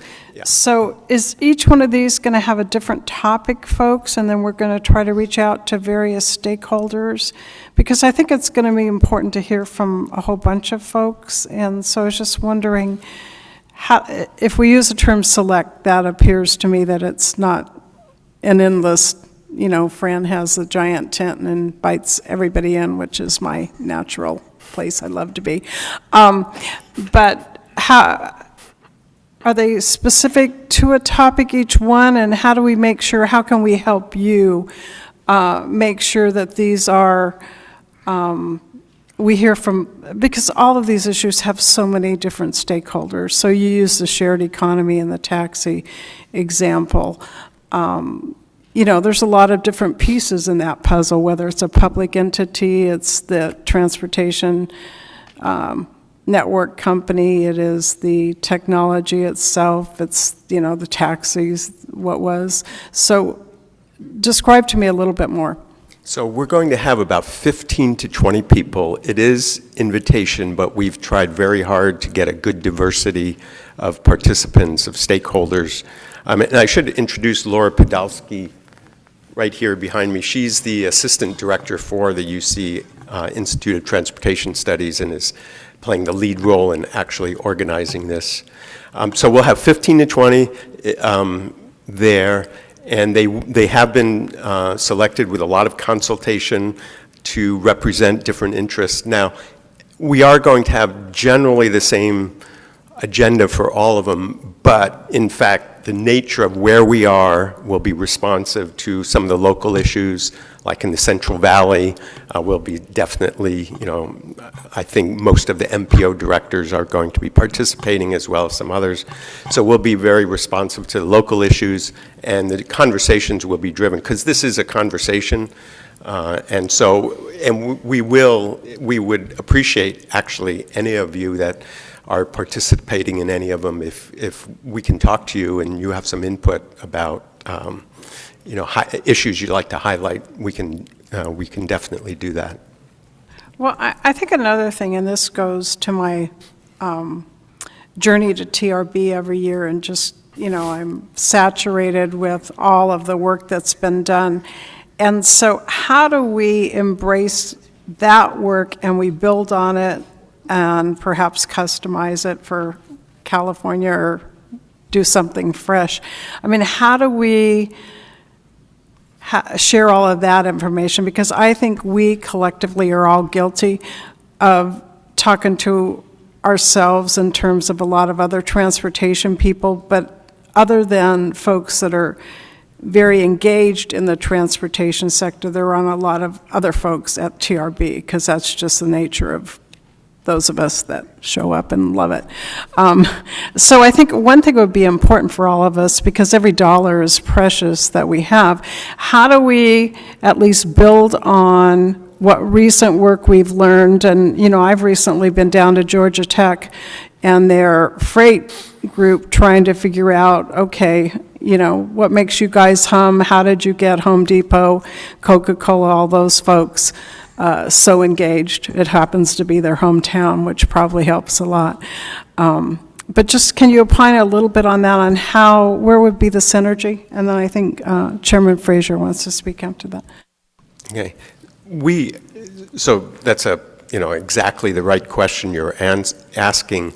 And this is part of a process. So we are doing this first set of workshops. We're actually planning additional workshops after that on select topics, and we'll be talking to you more about that. And this can be ongoing. What we are is building our capacity to be able to address these different issues. And that is, really that's why I'm here, and that's what we're proposing is, let's, at least within our group, and then we'll broaden out from there. I mean, we are talking to as many different diverse groups as possible on this. But that is our intent, because what we're talking about here is going to affect, the whole state, lifestyles, our cities as we know them, much of the industry.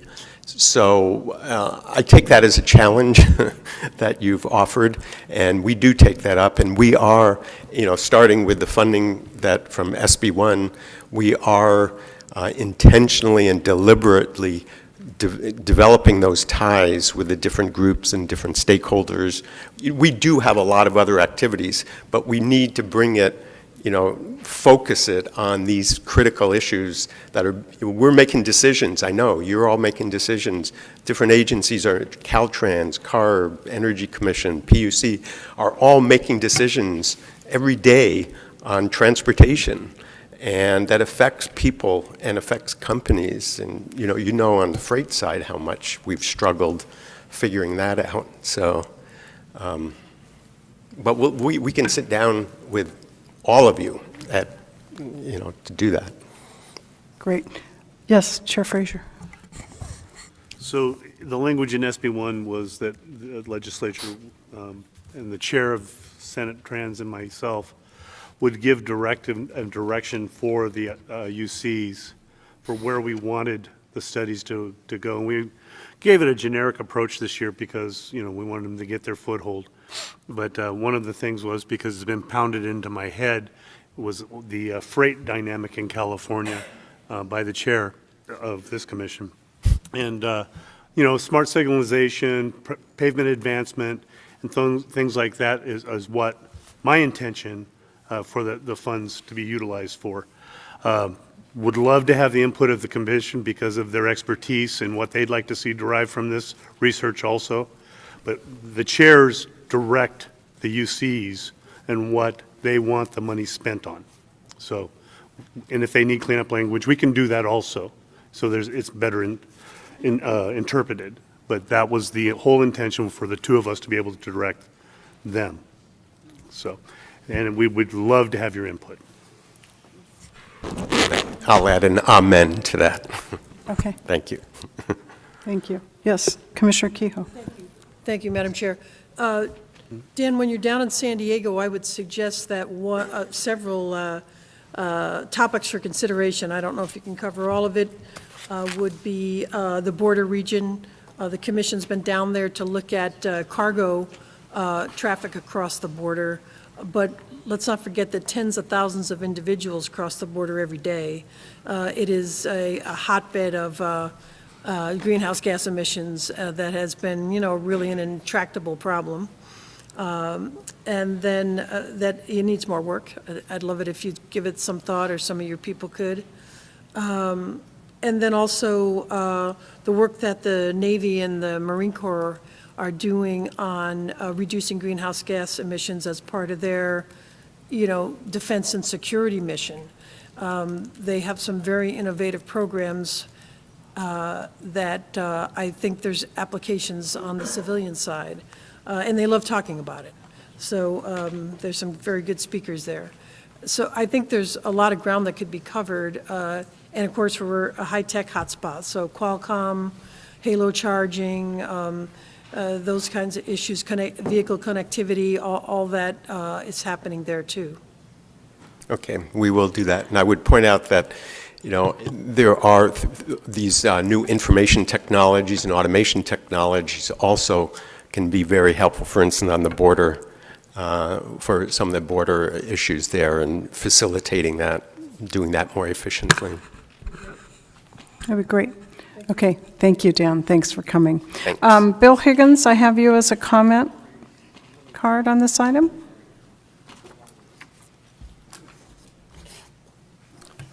Good afternoon. Bill Higgins with the California Association of Councils of Governments.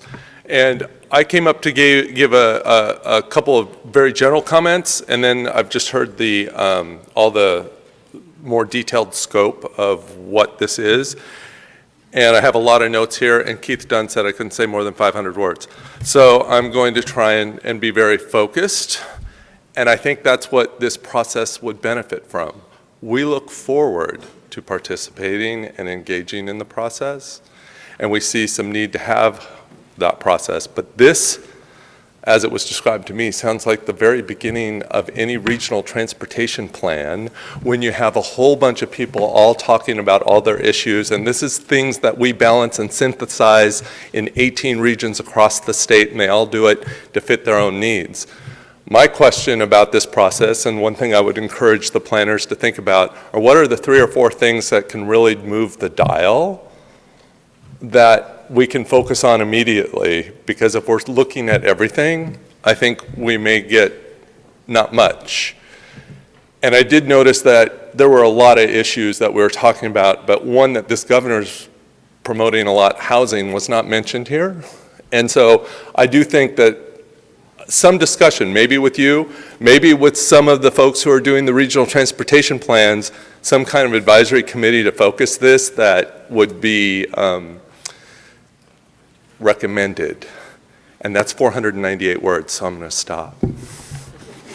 Okay, I think you just volunteered, Bill, to be an advisor. So we hear you in terms of the focus and a lot of folks and a lot of topics. So we'll work with Dan and work with our legislative members to make sure that we're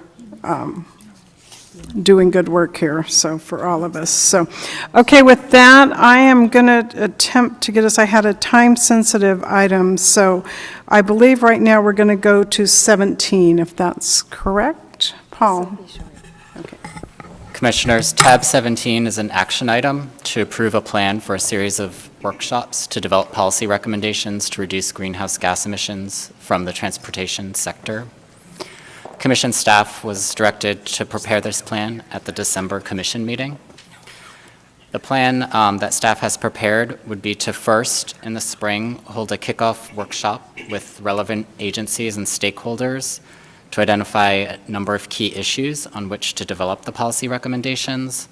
So, for example, key issue areas might include areas such as transportation technology, the connection between housing and transportation, land use, or other areas. Then afterwards, Commission staff would hold a series of workshops on the specific issues identified to develop specific action-oriented policy recommendations for the Commission to help inform its annual report to the legislature for next year. The goal of these workshops would be to develop policy recommendations to reduce greenhouse gas emissions from transportation while balancing multiple goals, including mobility, safety, equity, and others. Staff recommends approving this plan. We have a motion by Commissioner Van Konynenberg, a second by Commissioner Tavaloni. Yes, Chair Frazier. Just like to make some comments on this, this item. Sure. Thank you, Chairman. As the commissioners know, I have a strong concern about the SB 150 report developed by the ARB and discussed at the joint CTC-ARB meeting in December. I believe that the report did not reflect the language or intent of the statute. As I stated at the joint meeting, the recommendations in the report could serve as a blueprint to undermine our citizens' ability to make local decisions in the best interests of their communities by replacing our current process with a one-size-fits-all top-down approach. And it also negates the self-help counties' expenditure plans that are voter-approved. I'm concerned that the workshops envisioned by the Commission as a response to the report may be focused on this type of outcome. The workshops will develop policy recommendations to reduce greenhouse gas emissions from the transportation sector and develop specific action-oriented policy recommendations that might include transportation funding and land use. It is unclear what transportation funding and land use issues would be discussed. I can only assume everything is on the table, including our SB 1. As my fellow commissioners know better than anyone, we developed and debated SB 1 for years. The number one goal of SB 1 is preservation of our current transportation network, highways, streets, roads, bridges, and transit systems. Remembers the governor's call to action, the $59 billion backlog for state highways, not to mention the nearly $80 billion of shortfall for local roads?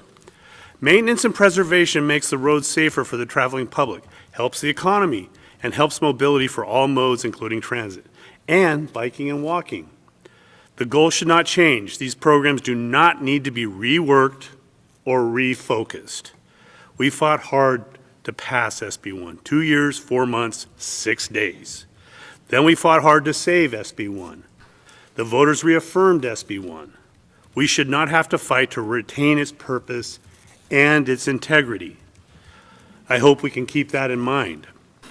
If the Commission does move forward with the workshops, I will expect discussion items and recommendations to include the transportation-related programs administered by the ARB, also the transportations funded by Cap and Trade. Are these programs achieving the goals for which they are designed? How effective are they and have they been? Are they maximizing the reduction of GHGs in the transportation sector? I have held numerous hearings in the Assembly Transportation Committee to try to get these answers, and they cannot give quantifiable results. They're just not there. They didn't track metrics. So if the CTC and ARB are going to work together on, then information and recommendations must flow both ways, not one-sided. Thank you. Thank you, Chair Frazier, and please, we do appreciate and respect the hard work, and we fully honor the intent of these funds, and collaboration is our middle name at the CTC, so we get it. So I'll give you our pledge that we fully do understand our mission and will not deviate. Yes, Senator Bell, Chair Bell. when you have legislation that's worked on, I thought it was longer than 2.5 years. Felt like it. 4 years. You debate the details of the legislation. There's like a give and take. A lot of issues are debated and decided upon. Some people like this in that aspect, some people don't.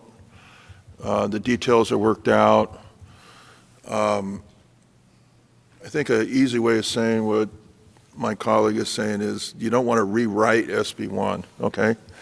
SB1 there was a lot of give and take on these issues.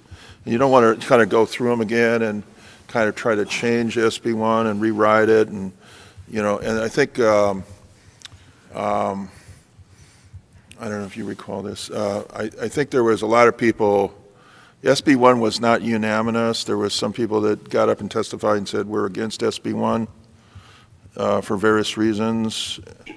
And sometimes when that happens, they're dissatisfied with legislation. They come back in a normal legislative process and try to amend the legislation or deal with it in some way. However, SB1 went through a different process. It went through a process where we had a ballot initiative. We had a hard fight to defend all the details and all the things we did. You know, it was tough. It was tough. It was hard. We had to put the constitutional amendment in June of last year, and we had to defend and defeat Proposition 6. So after going through that, I think kind of it's not like just a normal thing that you pass legislation and like down the road you can make modifications. I think there was a commitment that we're going to deal with the maintenance backlog. Okay, and we better deal with it or we're going to be in trouble.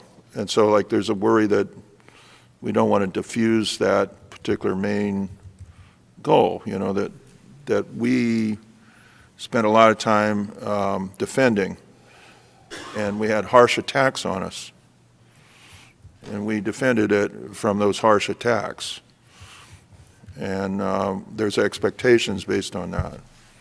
So thank you for and so I think there's sensitivity on this in that way from our colleagues and the people that stuck their necks out, some of whom had their necks chopped off. I want to point out one particular person, you know, and you know, so just be aware that that's the situation here. So thank you. Thank you, Chair Bell. Yes, Commissioner Van Knonenberg.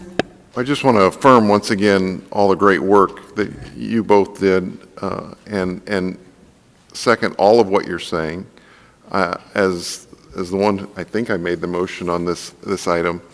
I think what my hope is that the commission staff has a great track record of workshops that develop policies that balance the issues across a wide spectrum, but also stay within the boundaries of the intent of the guiding legislation. And so everything we would do would be within, staying within the boundaries of SB1 and keeping the goals of SB1 clearly at hand, but also balancing the needs of other legislation as 375, excuse me. So I think hopefully we're in unison on that. Thank you, Commissioner. Commissioner Dunn. Thank you. And I'm interested, I think you have another speaker too, but, so I'm interested in that too. But with the words of Chairman Frazier resonating in my head and thinking about as well, tab 16, item 16, which we just did, you know, I'm a firm believer that motion doesn't always mean progress. And we've got 5 outreach efforts with UCITS in consultation with CTC, and now we have workshops, that CTC is going to run where that seems to be overlapping conversations. Maybe staff could think about how to coordinate these better so that it's not the one hand doing something, the other hand doesn't know what it's doing, and we, again, keep the spirit of SB1 and that hard-fought legislation in our minds. But I think there should be some coordination between these two items, far better than what was presented here, notwithstanding support for the item that, you know, we need to do these workshops. Too much overlap and too many independent meetings, and thus things that might not make sense at the end. Could I? Yes, Director. And Commissioners and Senator Bell, Assemblymember Frazier, and Commissioners, as staff, as your staff to this commission, we are fully aware of the importance of protecting Senate Bill 1 and transportation funding.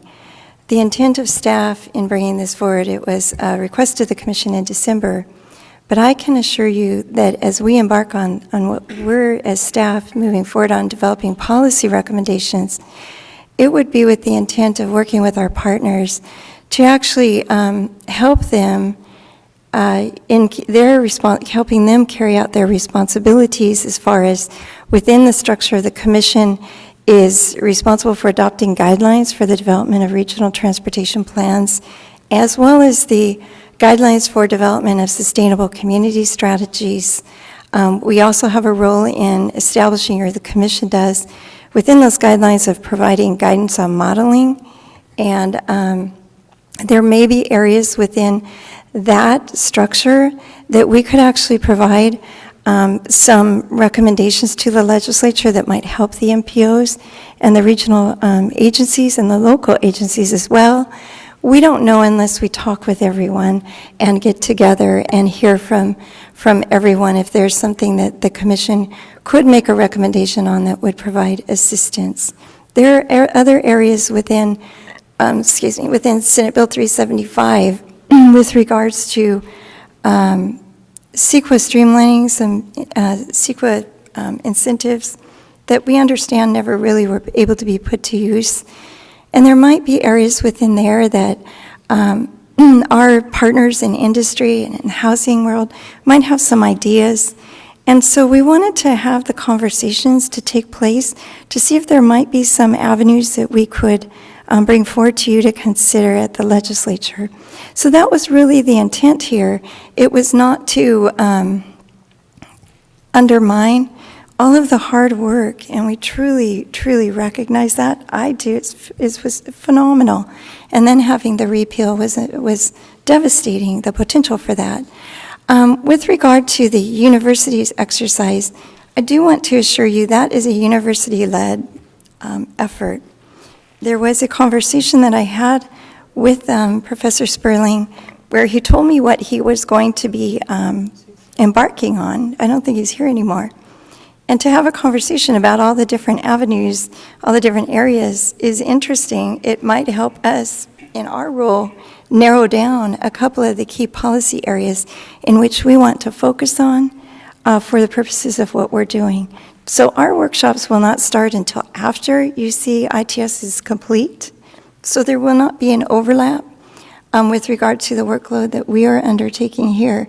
And we will be using that planning committee that was just established, seeking guidance from a few of the commissioners that are sitting here, experts in housing and greenhouse gases and transit. And so we have our key guidance that we'll be seeking feedback from. And Assemblymember Frazier and Senator Bell, I will also be seeking your input. That's my commitment to you both. So just to clarify, though, when SB 150 came to my committee, it would have never gotten out had I was very, very scriptive of how I was going to allow it out of the committee and its intent. So we were very, very clear, and if we need to have a definition done and read to the commission, we'll be more than happy to do that and to clearly define it. But that bill would have never gotten out of my committee had we not carefully crafted it so that there was clear and precise direction on how to go forward. Thank you. Secretary Yanis. Sure. Well, I appreciate the discussion, and for those that don't know, in the governor's January 10 budget, there was a mention of looking at these linkages between housing and transportation, and called for a look at whether some transportation funds and other funds might be linked up in coordination with achieving housing goals. And the governor, of course, in his press conference mentioned looking at SB1, and later on under question, he said, well, maybe it's other funds, maybe there's other funds to look at. So, I do, we have in state law, of course, a recognition of the linkages of housing and transportation. In fact, we used to have the Business Transportation and Housing Agency. When we created the Transportation Agency, there was a legislation that mandated continued coordination on housing issues. So, clearly these are very related. In the budget sense, there's a lot of specific proposals in the budget that come with specific trailer bill language that gets released. There's others that are flags for discussion, and these are often the complex issues that require a lot of stakeholder input and thoughtfulness, and again, that's what was teed off with the governor's budget, and certainly look forward to the discussion ahead, and certainly recognize as well, as somebody that's been along for the 2, 4, 6, 8-year discussion on transportation revenue. So appreciate the discussion today. Thank you. I do have 2 public speakers. Chris Lee.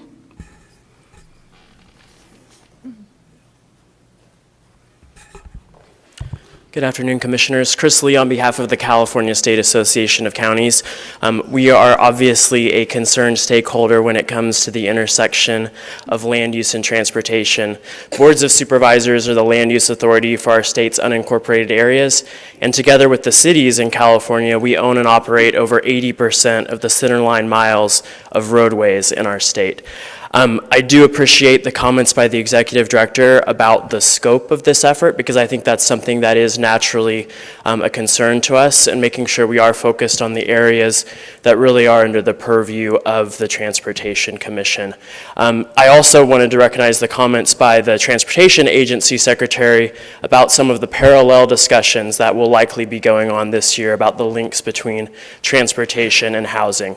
And so CSAC is happy to participate in any stakeholder process talking about these issues, but we want to be very mindful of the scope. And to the conversation about SB1, I think it's important to note that we're just about halfway through our first complete fiscal year of new SB1 formula funding for cities and counties. That funding is desperately needed to keep our roads in a good state of repair, which is a necessary precondition for active transportation, for sidewalks, for transit. I think the accountability and transparency measures that are embedded in SB1 are already giving us a much better sense of the extent to which those traditional formula funds are supporting essential components like bikeways, like pedestrian infrastructure, and I think it's great for us to be mindful of that and to finally have the information that really shows the mutual benefits of investing in our local system as related to moving us forward in terms of a multimodal approach. So thank you for the opportunity to give comments. Again, hope we can be mindful about the scope and other competing stakeholder processes that are going on, but we will look forward to participating. Thank you very much. Okay, Derek Delphi.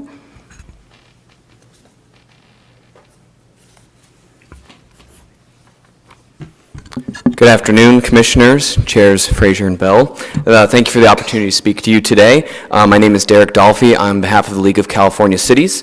First, we'd like to say thank you to the Commission for all the hard work in helping to implement SB1 across the state. The new annual $750 million in additional funding for cities will pay for local street and road maintenance projects in every city in the state. These much-needed dollars are already being spent on road repairs all over. As you're aware, the League, along with a broad coalition of other local government, labor, business partners, played a large role in helping to craft, pass, implement, and ultimately protect SB1 funds. It's important to keep in mind that this influx of SB1 dollars will help the state maintain an average PCI of over the next 10 years. And without these dollars, the conditions of roads would steadily decline and become more expensive to repair. As the Commission considers establishing working groups that could potentially link transportation dollars to other statewide goals, we ask that we also, too, local governments be a part of these discussions. We need to be mindful that potentially attaching strings to these dollars could delay or increase the costs of these much-needed transportation projects. So I'd like to align my comments with CSAC and say that we are happy to participate in any of those discussions. So thank you very much for your time. Thank you. Okay, with rules of order, we had a motion. It's been a little while, though. We've been having a good discussion here, so I don't know if we should restate the motion that we're... I think so. Okay, I think, yeah. So, Paul? Move the staff recommendation. Okay, and staff, having heard the discussion, do we need to clarify what your recommendation might be, or did you wish to amend it? Let him, and then I'll come back to you. Our recommendation laid out the process. I think a lot of what we heard involved specific issues, which we haven't yet identified. Those will be identified at the first kickoff workshop that I mentioned. So we will keep in mind all of the comments that we heard today in terms of scoping the issues to consider. Yes, Commissioner Burke, you look like you... I really think that everyone here has a goal that's very similar, but I just sense that there is a tremendous need since there is a new governor. The legislation, I know, was probably developed in coordination with the existing governor at that time, and so that there was agreement in terms of both parts of the legislature, of the government, of the California government, the legislative as well as the governor's office. Perhaps we need to try to see if that those same goals exist at this time. We have had a change of administration. Now, my suggestion, and this is just my suggestion as a member of this commission, would be to put over to the next meeting this particular item and to hold a series of meetings between our chair, Susan, and representatives of the administration as well as the co-authors of SB1. And I think that if that kind of discussion takes place, we'll all be on the same page. Our academicians will have some idea of where they should go and the scope of what the discussion needs to be going forward, because we all want to accomplish the same thing. But everyone always has a little different way of achieving goals like that. So my suggestion would be for a continuance of this to give an opportunity to work out what is obvious, some issues. Now, we could sweep them under the rug and say there's nothing wrong, there's no problem, but my sense is there's a need for discussion. Okay, so Robert's Rules of Order, since we have, is that an amended motion, or do we need to just vote on that motion and come back to another motion? What would the author of the motion? Madam Chair, I guess the motion was to move forward with a workshop process. Part of that workshop process, the staff could say the first part of the workshop process is a meeting of the governor's staff and Assembly and Senate staff to lay out groundwork for the and boundaries for the workshops. But so I'm sensitive to what Commissioner Burke brings up, but I also think that staff is trying at least to have some direction by next fall of recommendations that we can have to the legislature, and to do that and give accurate an appropriate amount of time, they'd like to start laying the groundwork. So I don't believe anything in my motion would prevent what Commissioner Burke is describing, it would still put us on a path to do some workshop. And we're not prejudging the process. We may come out of the workshop but the staff with a limited set of recommendations or a wide set of recommendations, but we are limited by the boundaries of SB1 and the boundaries of 375. So we're not going to go outside, and 150. So we're not going to go outside those boundaries. That's been our track record, to always live within the boundaries of what the legislature has laid down to us, and we honor and affirm that today. So that's kind of where I am with the motion, and if it dies, it dies, but that's where I'm at. Could I ask a discussion or a question of staff? What would be different in what you do in the next 60 days or 45 days, whatever we have till our next meeting? How would those two processes be different? The process that Commissioner von Kleinenberg just described? Well, I think that we had two different ways of getting there. Van Konynenberg, and then Commissioner Burke was suggesting that we defer action on this. So my question, and maybe it goes to Director I Branson. can take that if you'd like, Paul. Commissioners, what this item is just, we laid out a plan to convene some workshops. But we're basically, with that direction, we would begin the process of figuring out how we want to do it. And in order to figure out how we want to do it, we need to have those conversations that you're referring to, Commissioner Burke. But we weren't thinking of, the governor's office. We can definitely do that. So we would add that to our workload. So as part of the next, upon this, if you adopt this recommendation, commission staff's pledge to you is we will begin those conversations before any workshops to figure out what is the first workshop we want to do. And we need to seek not only with, we want to make sure we don't get in front of anyone in the legislature, anyone in the governor or administration, but we also want to make sure we're lockstep with the cities and the counties, the MPOs, the RTPAs, the equity advocates. We want to have conversations. So this gives us the opportunity to have conversations as staff before there are any workshops. If through these conversations, it is not a good idea at this time to hold workshops, we will advise you of that in March. We will bring that information back if that were to be the case. Commissioner Arp, Vice Chair Arp. So SB 1 was drafted and at great cost was passed, and also the repeal effort was defeated. The voters reaffirmed their support for what SB 1 was supposed to do. And it was really around, at that time, the campaign, the work that happened over the last several years was very transportation focused. Is there a connection between housing and transportation? Yes. I'm not real clear what the goal of the workshops is yet. I guess maybe that's, I'm not real clear what the end product is desired, and there clearly seems to be some concern from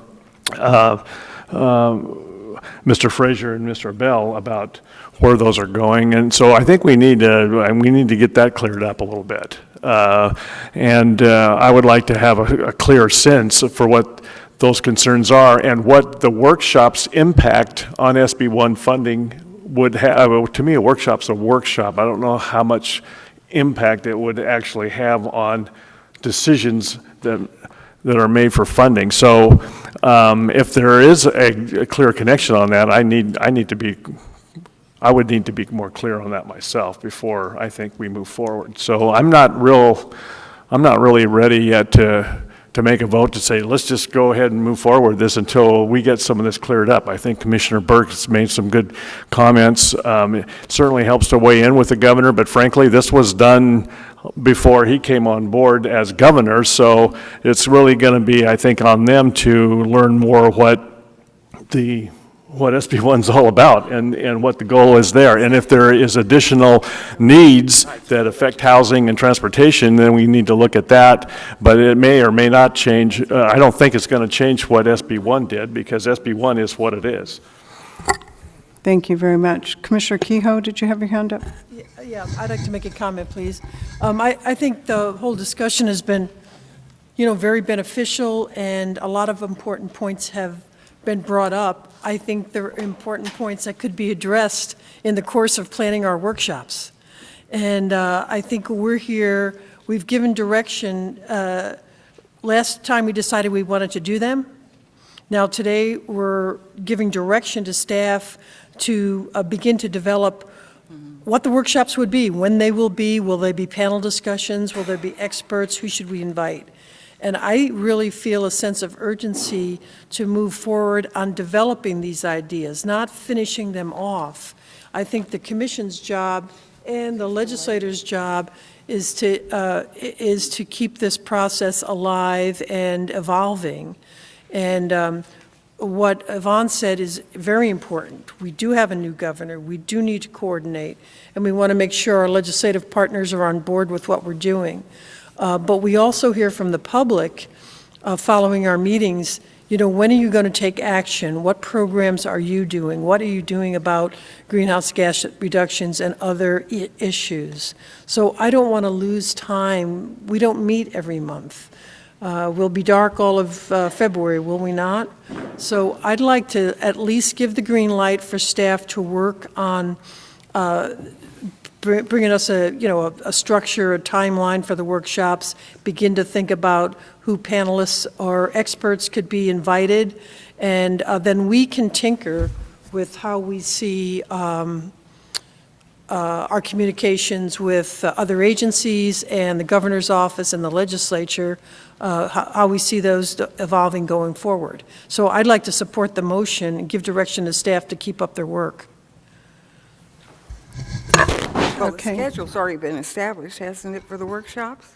I'm sorry, Commissioner Burke, your question? Has the schedule already been established for the workshops? No. The dates have not been. These are different ones. I don't think we have the objectives even, so. Yeah. Yeah. Commissioners, what we will do is bring back, with this action, we will bring back to you at the March meeting a more refined layout of what we're planning to do, what we are recommending you do. And that would be after we have various consultation. And I do believe this needs to be very focused to only a few key policy areas, as I mentioned, related to assisting the MPOs, RTPAs, cities, and counties on how can we help them do what they need to do. We don't have the answers unless we talk to everyone. And so we will consult over, during February with the leg staff, our partners, the legislators that are here, and Governor's Office, Transportation Agency, but also some of our other stakeholders that we're used to, we routinely work with, that we know are instrumental in carrying out the program. I didn't mention Keith Dunn would also definitely be there. There were statements in the SB 150 report. These are all things that we just want to have a conversation. If we come up with one solid policy recommendation that is supported by our partners, then that may be very meaningful for the legislators that might move forward and make a real difference for our transportation stakeholders. And that would be the overarching goal. And I think our staff report did not lay all that out. And so we will move forward on getting that all laid out and bringing that back in March. And then if we learn over this next month that now is not the right timing because there are multiple activities going on, we will also report that back to you and recommend that we hold off until these other activities are are completed. So that would be part of it as well. Do I have any more discussion? Okay. Are we ready for a vote? All in favor? Aye. Anybody opposed? Anybody abstaining? That motion carries. So thank you for the robust discussion, and thank you to both of our legislators here. We truly appreciate. Okay, let's go. Item number, we are going to go now, this is crazy, to item 59. We don't need that. No, we don't want that. Yes, Commissioners, You ready? Yep, as soon as we get on that page. Tab 59 is an informational item. Language in SB 1 appropriated $5 million annually for a total of 5 years to the California Workforce Development Board to assist local agencies to implement policies to promote pre-apprenticeship training programs to help carry out Excuse me, Garth, transportation. just a second. We're on item 59. Everybody, I'm not sure everybody transitioned with us, Garth, so I just want to make sure everybody's with you on this. Sure. So let's start. And so this language in SB 1 helped to promote pre-apprenticeship training programs to help carry out transportation projects that are funded under SB 1. Mr. Shreyas Jakhtar, a senior policy and program analyst from the California Workforce Development Board, will provide an overview of their efforts to implement this program. And really, this is just an informational item for the Commission to demonstrate how some of these SB 1 funds are being utilized. With that, Shreyas? Thank you. Hi, good afternoon, Commissioners. Shreyas Jakhtar with the California Workforce Development Board, and I'm there working on the Equity, Climate, and Jobs team, which has been investing in construction sector pre-apprenticeship around California for the last 5 years under the California Clean Energy Jobs Act, or also known as Prop 39. So as mentioned, statute gives us two distinct but related mandates. The first is to develop guidelines for agencies receiving road maintenance and rehabilitation account funds to, quote, participate in, invest in, or partner with new or existing pre-apprenticeship training programs. The second mandate we have is to develop a funding initiative to build a statewide system of regional pre-apprenticeship training partnerships beginning in 2019.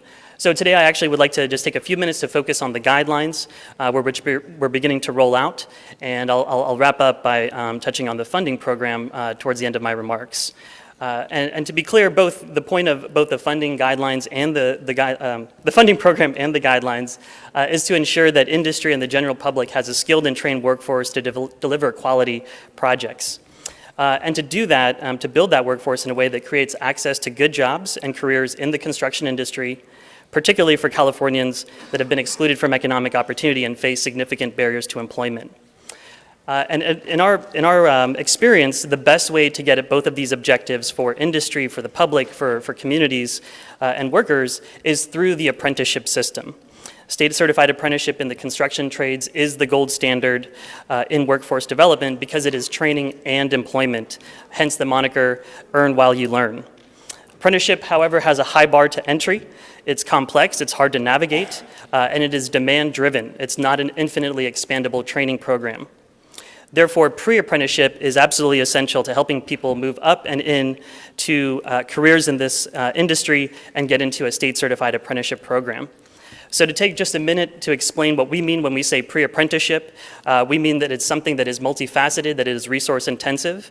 It involves outreach, recruitment, and screening, curriculum and training, and a commitment to job placement, which means apprenticeship, ideally. And all throughout, people need supportive services to help make sure they're making it through training and are actually situated along a career pathway. So successful pre-apprenticeship does all of this, and to do that requires training partnerships to coordinate all of the planning, the relationship building, and implementation. So our SB 1 workforce guidelines articulate this by outlining 10 standards of pre-apprenticeship, again, based on our experience of doing this for the last 5 years under the California Clean Energy Jobs Act. And I'll just note that the handout that hopefully all commissioners have towards the bottom of the first page, it just lists those 10 standards, which are, again, described in more detail in the guidelines, which we're starting to roll out. Also, let me just say that we've met with state agencies, local government groups, as well as folks in the private sector about these guidelines and have received feedback along the way, and we are now in the process of rolling them out, with this being one of those activities. We plan webinars, we plan to go to conferences where we know that local agencies will be, rather than trying to organize our own events and get everybody to come to us. So let me just wrap up by saying, to build this practice, again, to build this statewide system of pre-apprenticeship and really take it statewide, we will begin funding 14 regional training partnerships that build upon, again, the existing work underway in California. And we absolutely welcome CTC, other state agencies, and of course, the local agencies receiving the road maintenance rehabilitation account funds to join us to make sure that we have their participation and investment and partnership in these pre-apprenticeship training programs. And again, we want to make sure that we're doing this all together in a way that really addresses job quality and builds long-term career pathways for a skilled and trained workforce. And happy to take any questions. Thank you. Do we have any questions on that? Yes, Commissioner A Garcia. quick comment. Thank you for the work you're doing. In my day job at the Silicon Valley Leadership Group, we are partnering with 18 of our community colleges in the Bay Area, about 287,000 students that truly reflect the diversity of our region and our state. And if there's ever a role that we can play with you and those community colleges to advance this type of activity, please do let me know. Great, thank you. And maybe I'll just take a moment to say that we really are looking to build this as a system of pre-apprenticeship for the construction industry writ large. And so that means as many employers involved in that work, being part of these partnerships is vital. And so, of course, our focus is on transportation. At the same time, construction work and a pre-apprenticeship and apprenticeship, we're trying to build a coherent system that addresses this across the industry and not only for specific or certain projects. Chair Bell, yes. This was one of the signature things I think I did in SB1. The idea is to keep the grocery purchases in California, not in Texas, Utah, other states where we have to import workers from other states. We don't want to do that. We think it is the policy to try to hire as many Californians as possible. In order to do that, we have to train them. We have to put them through workforce programs. And we have to build up our workforce programs at the community college. In the community, we have a signature program we started this last year in the state prison system even, and we're working with our pre-apprenticeship programs there. We want women construction workers. It's actually spelled out in the legislation that we go ahead and do this. So this is a very good thing. It has multiple effects that are benefit to California, not only from economically, but socially. Socially in terms of helping people get out of poverty in California. We have the highest poverty rate in any state in the United States. And we have to use our own resources to get people out of poverty. This is so important. So we have these strong goals, and we have to eliminate disparities in our communities in terms of communities of color and our disparities on income levels. We can use these programs in transportation to achieve those goals. And believe me, it does not cost money. It saves money. It helps the economy. It puts money into people's pockets, and it puts taxes into revenues back into the state coffers once they're working. And we also talk about reducing CalWorks caseload, Medi-Cal caseload. I was a county supervisor for 12 years, and these kind of workforce programs will reduce our caseloads, and that helps the state budget, and that helps balance it. And these programs are so essential, and that's why when we talked about SB1, I actually raised the issue, and people say, "What the heck are you doing, Senator? This is transportation. This is not." And I said, "Listen, unless we involve everybody in supporting the transportation system, we're not going to get anywhere in this state. We have to have everybody benefit, and this is, like the governor said, it's for all Californians. All Californians got to come out ahead on this." So that's the purpose of it. I've said this, basically what I'm saying to you today at past meetings here, and I've spoken to many groups about the economic and social benefits of these kinds of workforce programs. And believe me, they're being added to a lot of other legislative proposals on infrastructure, housing, all kinds of other state programs. We want to have these workforce development in our state so we can achieve the benefit of reducing poverty, homelessness, and so forth. So thank you for your involvement, and I hope the Commission enthusiastically supports these kinds of programs. Thank you. Do we have any other? Thank you, Chair Bell, and thank you for your passion, not only for transportation, but the education within our transportation and really the visions of possibilities, I think, for so many of our Californians. So thank you so much. So I'm not totally crazy, but we are now going to go to item 21 because I was supposed to hit that at 2:30 and I obviously missed. Lori.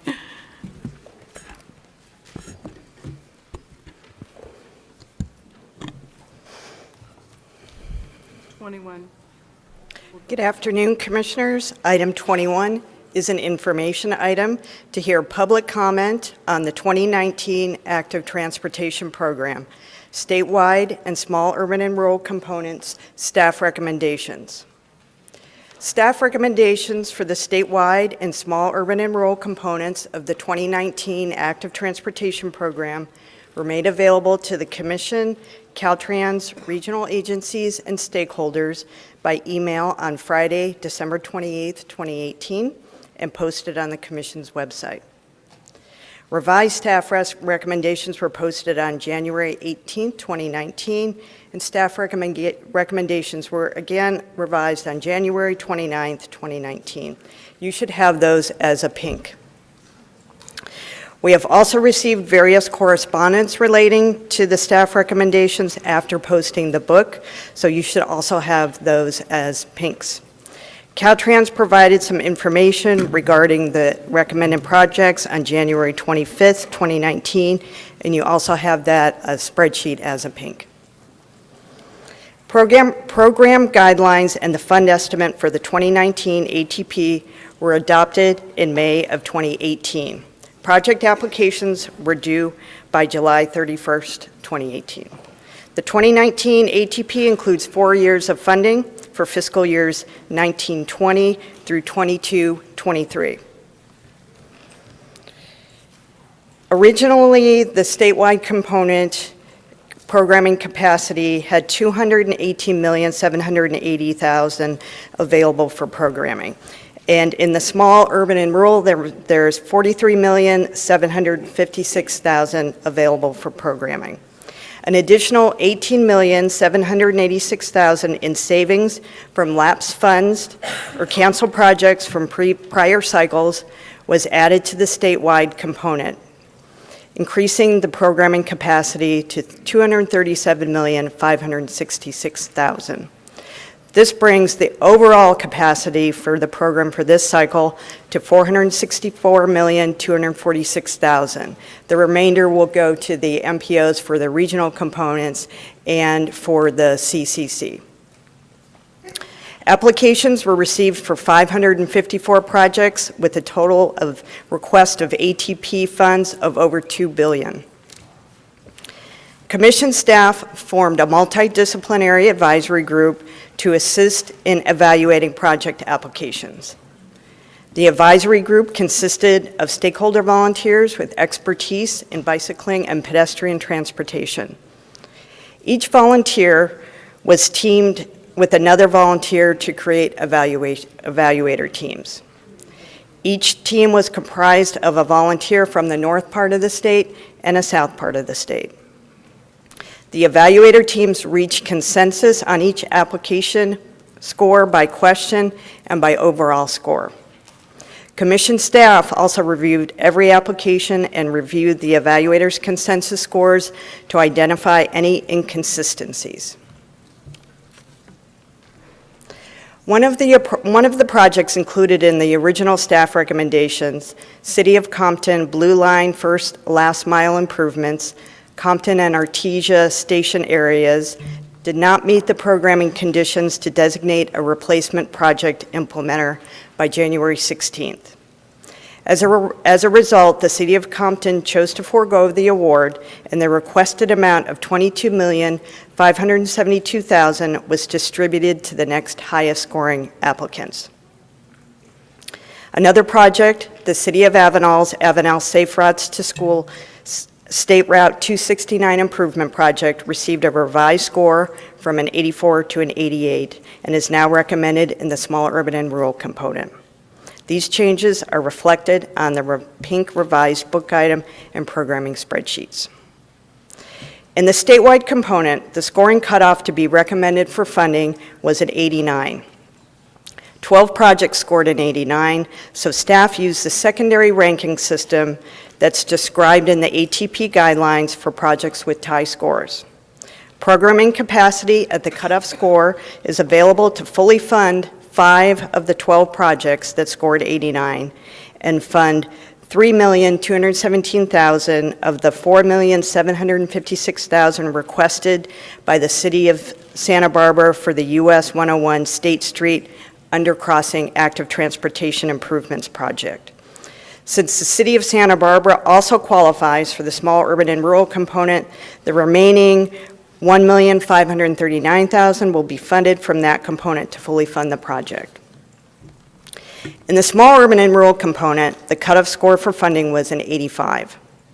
4 projects eligible for the small urban and rural component scored an 85 and were also subject to the secondary ranking system that we also used in the statewide component. Although programming capacity at the cutoff score was available, enough programming capacity at the cutoff score was available to fund $14,146,000 of the $17,959,000 requested by the City of Goleta for the San Jose Multipurpose Project in the City of Goleta. Commission staff will work with the City of Goleta to determine if the project can be delivered with the funding available. The staff recommendations include 51 projects. That includes the Active Transportation Resource Center and for the statewide component and 10 projects for the small urban and rural component. The projects not recommended for funding that are located within the boundaries of one of the 10 large MPOs will be considered in their region's MPO competitive program. This is the 4th cycle of the Active Transportation Program, and there have been revisions and improvements with every cycle. New to this cycle was the change to break the application down into 5 different application types based on projects type. Based on preliminary feedback from applicants and evaluators, the multiple applications worked well and provided some level of streamlining for smaller project applications. Also new to this cycle were questions asking the applicant to describe how their projects were context sensitive and innovative, and for the larger projects, how the project will transform the non-motorized environment. These questions also appeared to be successful and encouraged applicants to consider the best project solutions to address their active transportation need. This cycle, the Commission also encouraged applicants to apply for large projects that could demonstrate a very substantial benefit to a community. Applicants took this to heart, and the average project request increased from $2 million in the last cycle to over $4 million in this cycle. This cycle, 44 applications included requests for over $10 million in ATP funds, as compared to only 6 projects in the last cycle. It is exciting to see these large, potentially transformative projects being funded in the program. This trend towards larger projects, however, begs the question, what's happening to the smaller scale projects that are also critical to a community's well-being? Fortunately, it appears that many of these projects are being funded from 2 other new SB1 programs, the Local Streets and Roads Program and the Local Partnership Program. Based on Commission staff's preliminary analysis, it appears that in the Local Streets and Roads Program, about 1,000 projects are either fully active transportation or have an active transportation component. About 300 projects Okay. Most of the projects that had ATP elements were projects that we would have seen in the ATP prior to SB1, such as sidewalk renovations, restriping of bike lanes and crosswalks, upgrading or installing of ADA ramps, and installation of rapid flashing beacons. In the local partnership program, it appears that 46 funded projects worth about $122 million appeared to have ATP components, and about 12 projects worth almost $8 million were entirely active transportation. However, one downside to funding more large projects is that the funds are consolidated amongst fewer projects. Even though the ATP funds were increased this cycle because of SB1, staff is recommending fewer projects than in the last cycle. And with the scoring cutoff at 89 for the statewide component and 85 for the small urban and rural, the active transportation program remains very competitive. The 2019 active transportation program selection process was the most thorough to date. Much of the credit for this goes to the ATP staff of Anya Allenbacher and Megan Pedroncelli. They are right there. Anya's experience with grant programs and love of spreadsheets, and Megan's unparalleled knowledge of the application and scoring process make them an invaluable team, and I want to sincerely thank them. I would also like to thank the rest of the commission staff and the executive management team for always supporting the ATP team and the program. I would also like to thank Jaime Espinoza from Caltrans, also all of the ATP stakeholders who tirelessly work to encourage walking and biking in the state, particularly the evaluators who volunteer their time to give thoughtful and thorough project reviews. I'd also like to thank the RTPA moderator, Luke McNeil-Card, and the Rural Counties Task Force Chair, Mara Toomey. Having these focal points of contact to the regions is critical to efficient communication. And I would like to acknowledge Erica Rincon, who as staff to Policy Link was instrumental in crafting the disadvantaged communities elements of the program. Since the program's beginnings, she has served in many functions, from being an evaluator to sitting on the Technical Advisory Committee, and also to helping ATP staff with particularly sensitive situations, always with a spirit of cooperation and tolerance while standing behind her principles. Erica has moved on to another organization, but we hope she can still contribute to the program in some way. Finally, I must emphasize that staff takes no pleasure in seeing good projects fall 1 point short of the funding cutoff, or when certain regions struggle over multiple cycles to achieve success in the program. However, I can assure you that the Commission's project selection process is a good one. It is inclusionary, transparent, fair, and thorough. The process has improved with every cycle, particularly this one, with more evaluator training and validating of scores. This selection process may not be ideal for all funding programs, but it suits the ATP because it can accommodate a large and fluctuating number of applications, and it allows for broad stakeholder involvement, which is a hallmark of the program. But we can always do better. To ensure that all areas of the state that choose to participate in the program can realize the many benefits communities receive from these projects, Commission staff, along with other ATP stakeholders who provide technical assistance to the program, such as Safe Routes to Schools, Cal Bike, Cal Walks, are dedicated to providing additional project and application development support to regions and communities that have been underrepresented in the program. The next cycle is less than 2 years away. Commissioners, that concludes my remarks. I'm happy to answer questions, or we can open the hearing up for public comment.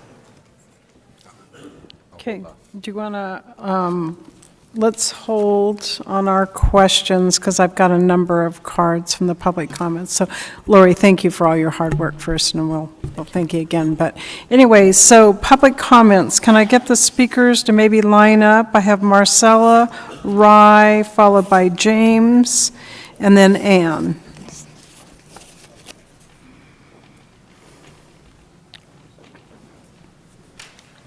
It's nice to be number one. It's pretty exciting.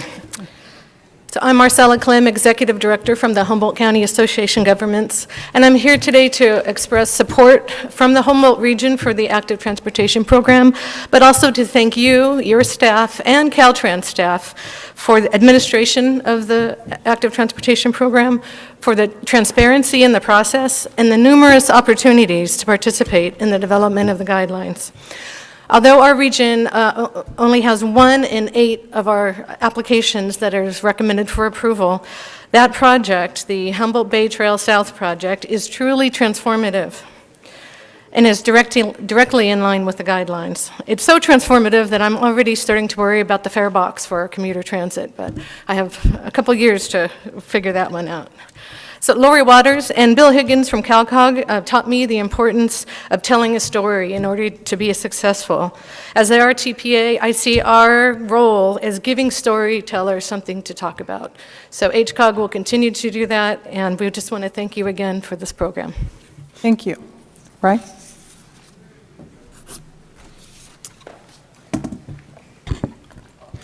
Good afternoon. Thank you, Chair Inman. My name is Ry Berg. I'm with the Southern California Association of Governments, SCAG, and I'm here on behalf of our 6-county region, which includes 191 cities and approximately 19 million of California's 39 million people.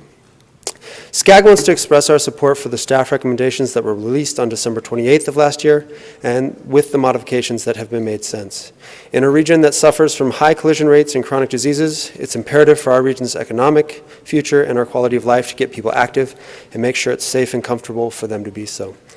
The staff recommendations include multiple transformative projects in our region that will serve as the backbone for our regional active transportation networks, and we're looking forward to having them completed with this new funding.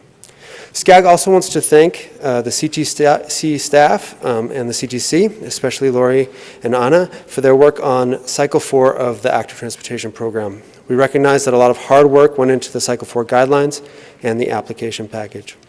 We also look forward to working with the CTC during the guidelines development for Cycle 5, as we believe there are a few opportunities to improve the allocation and project delivery process, as well as the process for defining regional definitions for disadvantaged communities. Finally, in regards to funding, Cycle 4 received over 550 projects, totaling almost $2.2 billion. And it is likely that the program overall will only fund about 10 to 15% of the projects that applied. In other words, many good projects are going unfunded, which will make meeting many of our environmental and other planning goals difficult. Therefore, SCAG encourages the Commission to consider finding additional funding when and where possible for this program. So thank you for your time, and on behalf of SCAG, we encourage the Commission to adopt the staff recommendations for the 2019 ATP. Thank you. Thank you. James? Falling behind Ann, then in my queue line, can I have Carlos, Andrew, and Sarkis into the queue? Thank you. Sorry. No worries. Good afternoon. Thank you, Chair Inman, Commissioners, Assemblymember Frazier, Senator Bell. Thank you for this opportunity to address you. My name is James Winslow. I'm a Senior Project Manager with the City of Goleta, and we're here to, on behalf of the City of Goleta, to thank you for your support of our San Jose Creek Bike Multi-Purpose Path.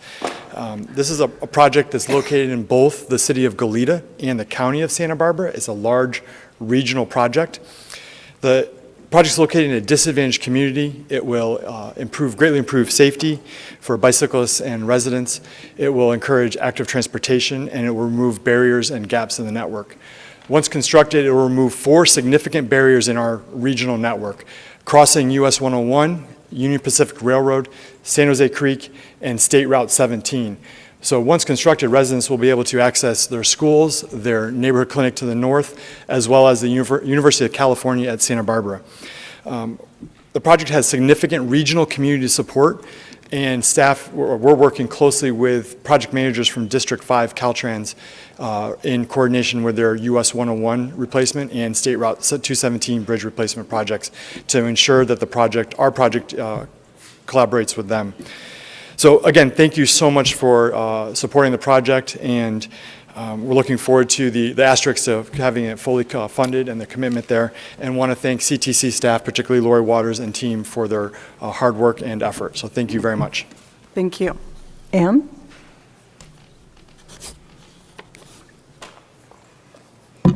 Thank you. Good afternoon, Commissioners. I'm Ann Richmond, the Director of Programming for MTC.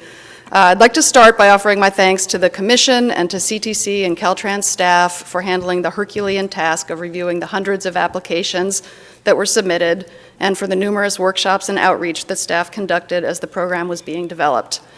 MTC is appreciative of the 2 projects recommended in the Bay Area for funding in this round in San Francisco and in San Jose.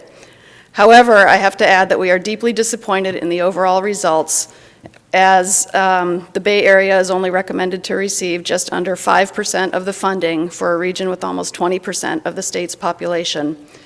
As noted in our letter, MTC and all of the MPOs and RTPAs have important goals to accomplish to meet state mandates and to implement our regional plans. Having reliable, predictable, and sufficient funding is key to meeting these ambitious goals, and unfortunately we feel that this year's statewide program recommendations fall short in that regard for our region. Our region had 82 applications for the statewide program, many of which serve disadvantaged communities, can leverage local funds, and are local priorities. It's clear that there's tremendous interest in and need for funding for ATP projects and programs. So while we are disappointed with the current results, we do look forward to working with the Commission and with staff to craft improvements to the program that can benefit the state in future rounds. Thank you. Thank you. Okay, Carlos? Good afternoon, Commissioners. My name is Carlos Rios, and I am a Principal Transportation Engineer with the City of Los Angeles. I'm here today to express my gratitude and appreciation to CT staff, Commissioners. I know all the work that Lori has done. I echo what all the previous speakers have said, and I wanted to endorse and give our full support for the staff's recommendation. Staff's recommendation continue to support not only the City of Los Angeles, but the entire state's Safe Routes to Schools initiatives. Having said that, in 2014, this commission approved what I like to refer to as a down payment on the city's projects that are being recommended for funding in this cycle. Through that inaugural cycle of the ATP, the city was awarded a Safe Routes to School planning grant to develop traffic safety plans for the city's top 50 schools in need of improvements. Through these efforts, the city conducted hundreds of walk audits and neighborhood schools and had a robust public participation process, which included thousands of community members. These efforts helped inform our engineering recommendations that culminated in capital improvement projects identified in these successful grant proposals. With that, I just want to repeat my sincerest appreciation to the Commission, to the staff, and re-stress our full endorsement of staff's recommendations. Thank you for your time. Thank you. Andrew? While you're coming forward in my queue line, may I have Mike, Jonathan, and Esther line up behind Sarkis? Thank you, Madam Chair and members. Andrew Antwi here today on behalf of Los Angeles Mayor Eric Garcetti and the Los Angeles County Metropolitan Transportation Authority. Here today to express our gratitude and support for the staff recommendation for the 2019 ATP program. Staff went through a very thorough outreach process, and they did update their guidelines, and they listened to a broad array of stakeholders. We have a population of 10 million people in Los Angeles County. The city of Los Angeles is one of 88 cities countywide. It's a very large region with very large needs. These are, after all, safety programs and active transportation programs that contribute to public health. We did see an objective process where one city in the county who submitted an application was convinced to forfeit and forego their award, and it was the city of Compton, as mentioned previously. We do think that the process was very objective. There was work to actually update the training for the volunteers that worked on the screening. And so the process has been refined with each cycle. We think it's a carefully balanced award, and we have to look at kind of the regional kind of scores over multiple cycles as opposed to one given cycle. And we support the recommendation, and we're fully invested in seeing this program successful now and in future cycles. Thank you. Sarkis?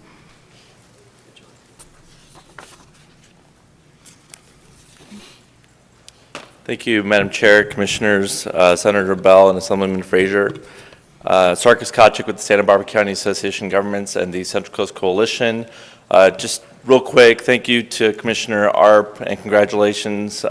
You've definitely been an advocate, especially for smaller agencies like ours, so thank you. On behalf of the Central Coast Coalition, we are very grateful and thankful for the staff recommendations from Cycle 4 of the Active Transportation Program. There are going to be many transformative projects that are going to help increase walking and bicycling on the Central Coast, so we're definitely thankful. This program allows regions, small regions like ours, to help fund larger projects that will help meet state priorities like closing gaps on the California Coastal Trail.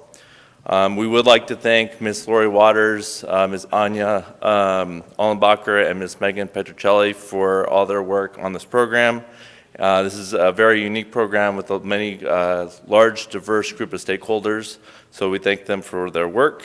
With that, we are supportive of the staff recommendations, and thank you. Thank you, Sarkis. Okay, Mike? Good afternoon, Chairman, Assemblymember Frazier, Senator Bell. Thank you again for your support of Placer County, and we wholeheartedly support staff's recommendation for the program. This will be our second project, the Highway 49 Gap Closure Project. You saw yesterday the transformative change that happened with the downtown Roseville, downtown Bridges project. This project will be another transformative project for Placer County, and we're very thankful to the staff, Lori Waters and her staff, who answered tirelessly questions of my staff on putting together the application.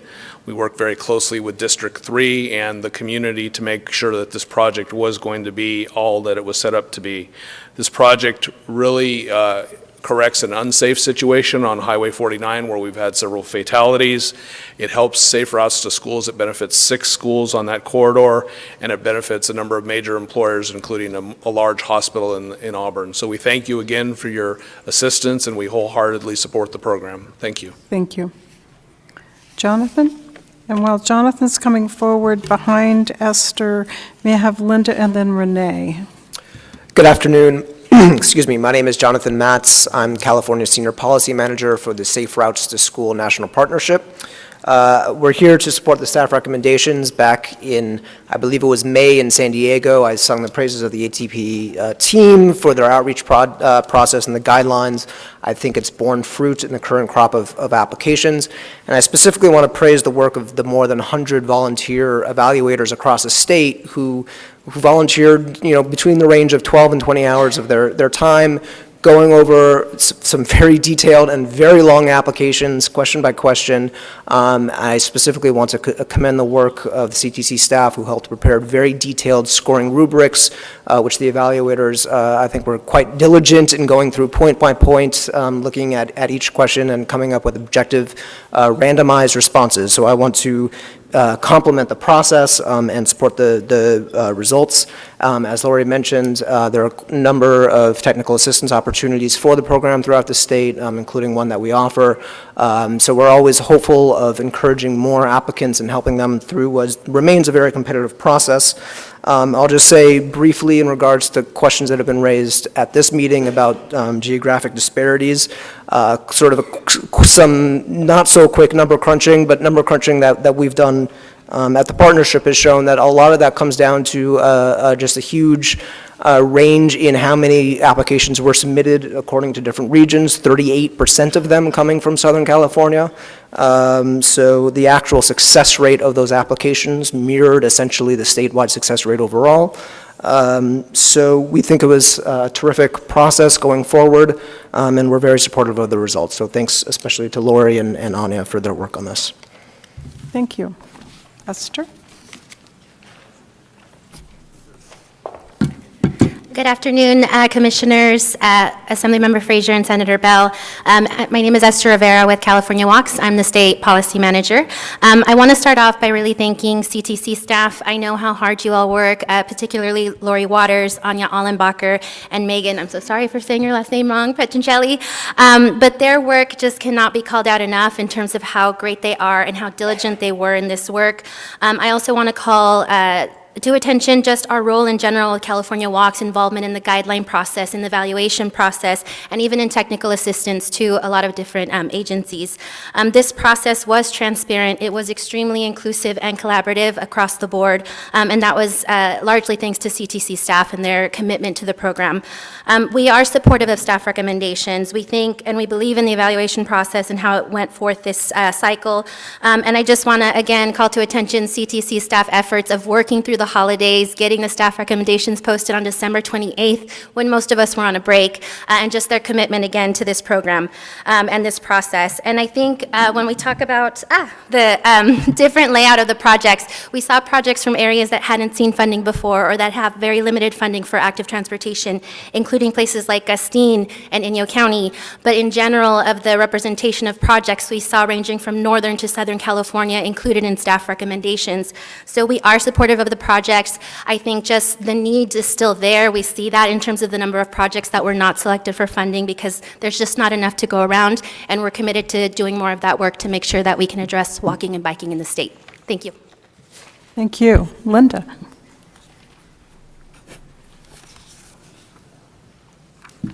Good afternoon, Commissioners, Assemblymember Frazier, Senator Bell. Thanks for joining us today. And my name is Linda Kamushian. I'm with the California Bicycle Coalition.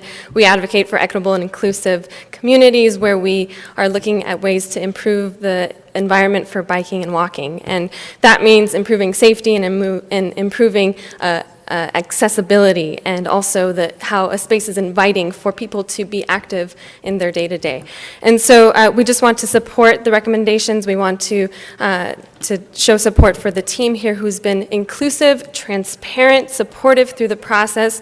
The Active Transportation Program, as you know, developed and established in 2013, and since then, over 4 cycles and dozens and dozens of workshops, guidelines updates, we see the changes and the improvements over time. So this is a very robust process where stakeholder engagement is key and has been key into the negotiations of each of the iterations and the movement forward of this program. As it's been highlighted, it's an underfunded program. There's a lot more need than there is available funding. So it is proven to be a competitive process. When there's an 89 cutoff, a 90 cutoff, that means that there are so many great projects that we can't fund. And as an evaluator and also someone who serves on the ATP TAC and has been engaged in this process, I wish I could give money to all the projects. But the reality is that it's a competitive process. We're looking for quality. We're looking for ways that the projects improve public health, are reducing our greenhouse gas emissions, are creating moat shift. There's clear guidelines that are listed out, and it creates that competitive nature. We, as also participants in giving out technical assistance, look for ways to uplift the stories and uplift the public participation aspects of the projects. We want to make sure that projects are really supported by the community. And of the projects that apply, we see ways that they can look to other sources of funding, and as Lori had mentioned, we do see active transportation components in other programs, and we want to make sure that we actually give opportunity to the projects that apply to the ATP to look to other funds. So that means improving and strengthening complete streets components in all of our programs. So I'd again like to provide our support today and show support for the recommendations. Thank you. Thank you. Renee?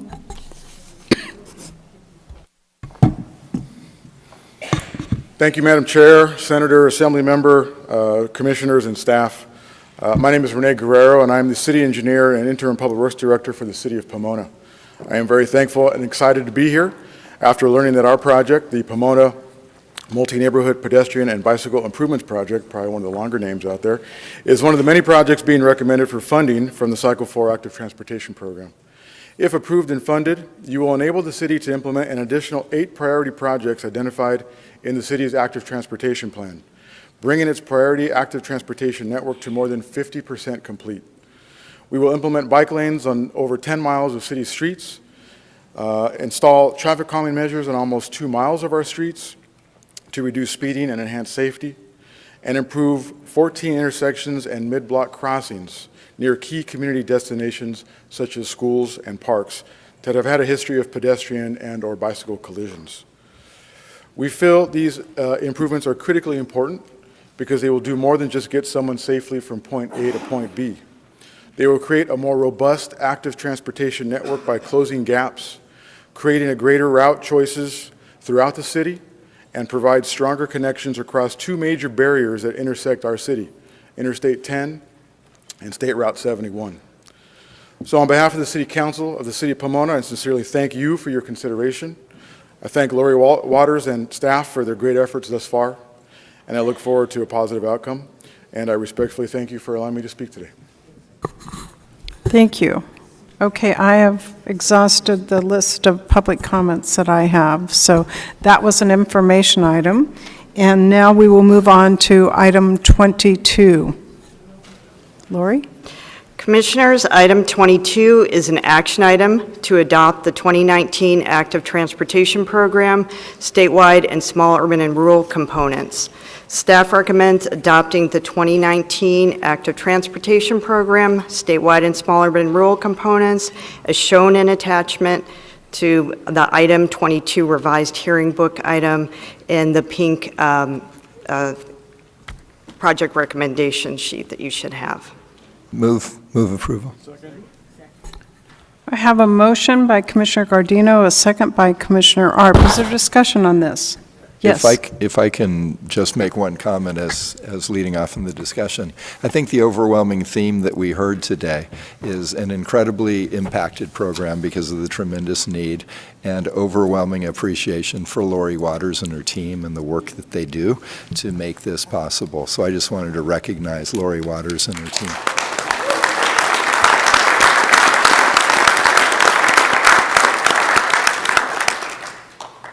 Okay, then Commissioner Van Kynenberg.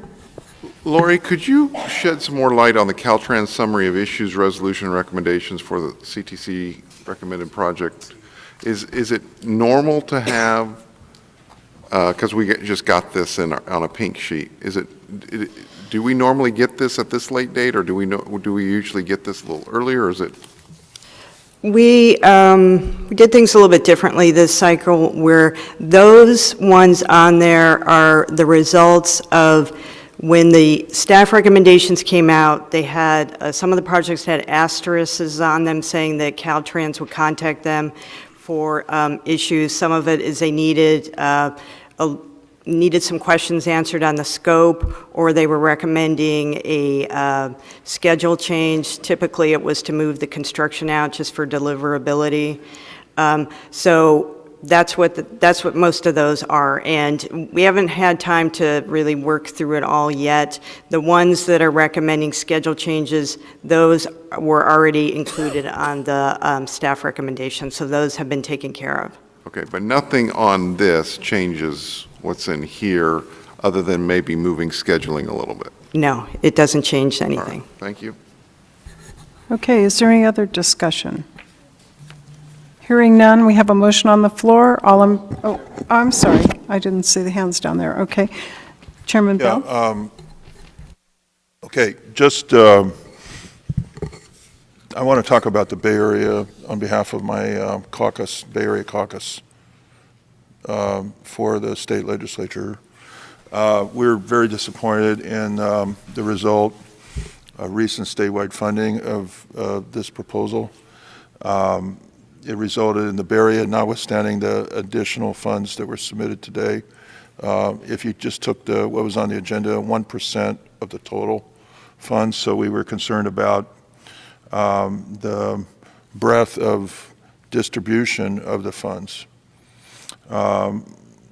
We all supported the active transportation funding program. Everybody supports that. I sat down with the executive director and talked about the concerns of the lack of distribution, especially in the Bay Area. I think there's a letter that's being drafted. We're going to talk about it tomorrow at our meeting.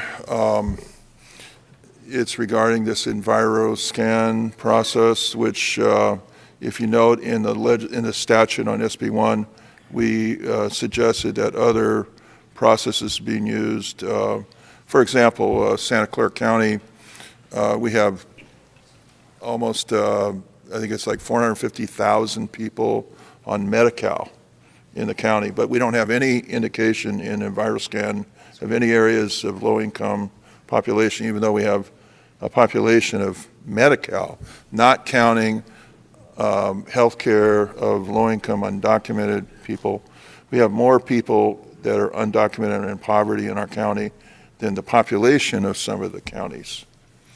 So it's kind of a false process in terms of the EnviroScan. So there's going to be a delegation letter sent on the EnviroScan protesting that method being used. It's a faulty process. We want to look at that. We want to look at capping some of these larger scale projects. I think one of the problems I noticed this time was that there's a lot, there was like $2 billion worth of projects and not so much money, but there was no way of winnowing down the applications. Possibly more money going to maybe the regional areas first would be a better way. We should look at options of how to distribute the funds fairly. 60-40 split, more money going to regionals, that could be done. Lastly, in reviewing the scoring rubric that we have, the scoring system seems to be repetitive in a lot of ways, overlapping, repetitive in terms of the scoring. You're scoring things the same way many times for different things. So I think the scoring process needs to be restructured to avoid subjectivity and the application process, and I appreciate everybody's work. I have no objections to any actions today, respect the process here, and support the program. However, in the Bay Area, there's great unhappiness about the process and the final allocation among the legislators, and I just have to express that on behalf of my colleagues. Thank you. Yes, Chair Frazier. What I will say that this has been monumental when we have this amount of money going into ATP on a consistent basis, and that we have to remember that this is now a river of money, not a pool. And so, although this is the first allocation through SB1, everybody's going to get some love at some point in time. And this is in perpetuity. This is not, just prescribed money for a certain amount of years. So everybody's going to get their projects going. I just would like to see, and again, the Bay Area Caucus has been very, very conscious of what we feel has been an inequity in the Cal Enviro screen. And so we're working towards the scoring and the grading system to be more equitable going forward. But again, I can't say that, in my lifetime that I would have ever thought that this amount of money would have gone out in this kind of fashion for ATP, which is, it's historic. And I applaud you guys for getting it out so quickly. Thank you. Commissioner Yes, I'm very cognizant and appreciative of the comments of both Assemblymember Frazier and Senator Bell. And Assemblymember Frazier said actually what I was going to point out was that we do have a river here, which is extreme, we've never had before. Even though we're in our fourth year, I still consider this kind of a work in progress. I mean, you look at other funding programs that pertain to other areas of transportation, and some of them have been in place for a very long time, and even now, decades and decades later, we still find a need to tweak them or to retune them from time to time. And I think that some of the concerns that they brought out definitely need to be examined to see what can be done next year and the year following for very worthy projects, and whether or not there's things that we need to do to score these projects differently than we are. I was very concerned, especially in our workshop today, to hear of how, disadvantaged communities are scored and how some of that shakes out in the scoring process. It's not the fault of our staff at all. It's just kind of the way these things are perceived. And I think we need to take another look at that. Madam Chair. Yes, I Commissioner think it's Van good reminder that in cycle 3, there were projects that scored a 79 that were funded. This cycle was just hellaciously competitive. And so, everybody has upped their game. So it isn't like there are great projects out there, and there are many great projects that didn't get funded because it was just so competitive this time. I think we just need to remind ourselves how tough it was this time. Any other comments? Do I have Commissioner Burke? This is really an excellent program, and it addresses needs that often are not touched on by other programs. So I really appreciate the work that has been done to make sure that it is spread among the whole state. I would like to make one comment. I understand some communities, the population is different than it was, or how it is reflected in the numbers often before us. So as we go to the next census, I think we'll see greater equity. And we'll see the numbers reflecting the existing population rather than the population distributions that we saw 8 years ago. So I think that some of the inequities will be solved with new data. And it only will come when we have updated the distribution of disadvantaged and the distribution of the population of California as it is today. Thank you, and congratulations, did a great job. Chair Bill. I just want everybody to know that I'm very passionate about the whole concept of helping the transportation dependent that need to have these programs, and also that I served as chair of the Assembly Human Services Committee for 6 years, working with foster kids, CalWorks, and I had the unlucky and unfortunate responsibility to do that from 2007 through 2012. And if you know, that's when the worst budget cuts happened for a lot of the programs that dealt with poverty and fighting our, helping keep the safety net and so forth. I say that in the sense that this program, I'm very proud of this program. Very proud we were able to put it in SB 1. The legislature even wanted to have this program bigger, but in terms of the final decision on what the overall size of SB1 was much smaller than either one of us wanted in terms of the overall size. So all these programs got scaled back. So I think people have to have a context here of, why this is not a lot of money. Well, it got scaled back because of the final decision and getting the 2/3 vote and so forth. So that's what happened. However, I think that other agencies that don't have this vital connection with social justice and caring about the transit dependent or people that need to have this kind of transportation should consider having a set aside themselves. And I think some of the environmental programs we talked about earlier who don't have that kind of consideration in some sense should consider that as a option of asking for more money. They don't have any funds going to these kind of programs. So I think they should consider that as well. Just want to put that out. We will try to find more money for transportation, and we will find more money for these kinds of programs. Thank you, Senator. Any other questions? Hearing none, I'm going to call for the vote. All in favor? Aye. Aye. Anybody opposed?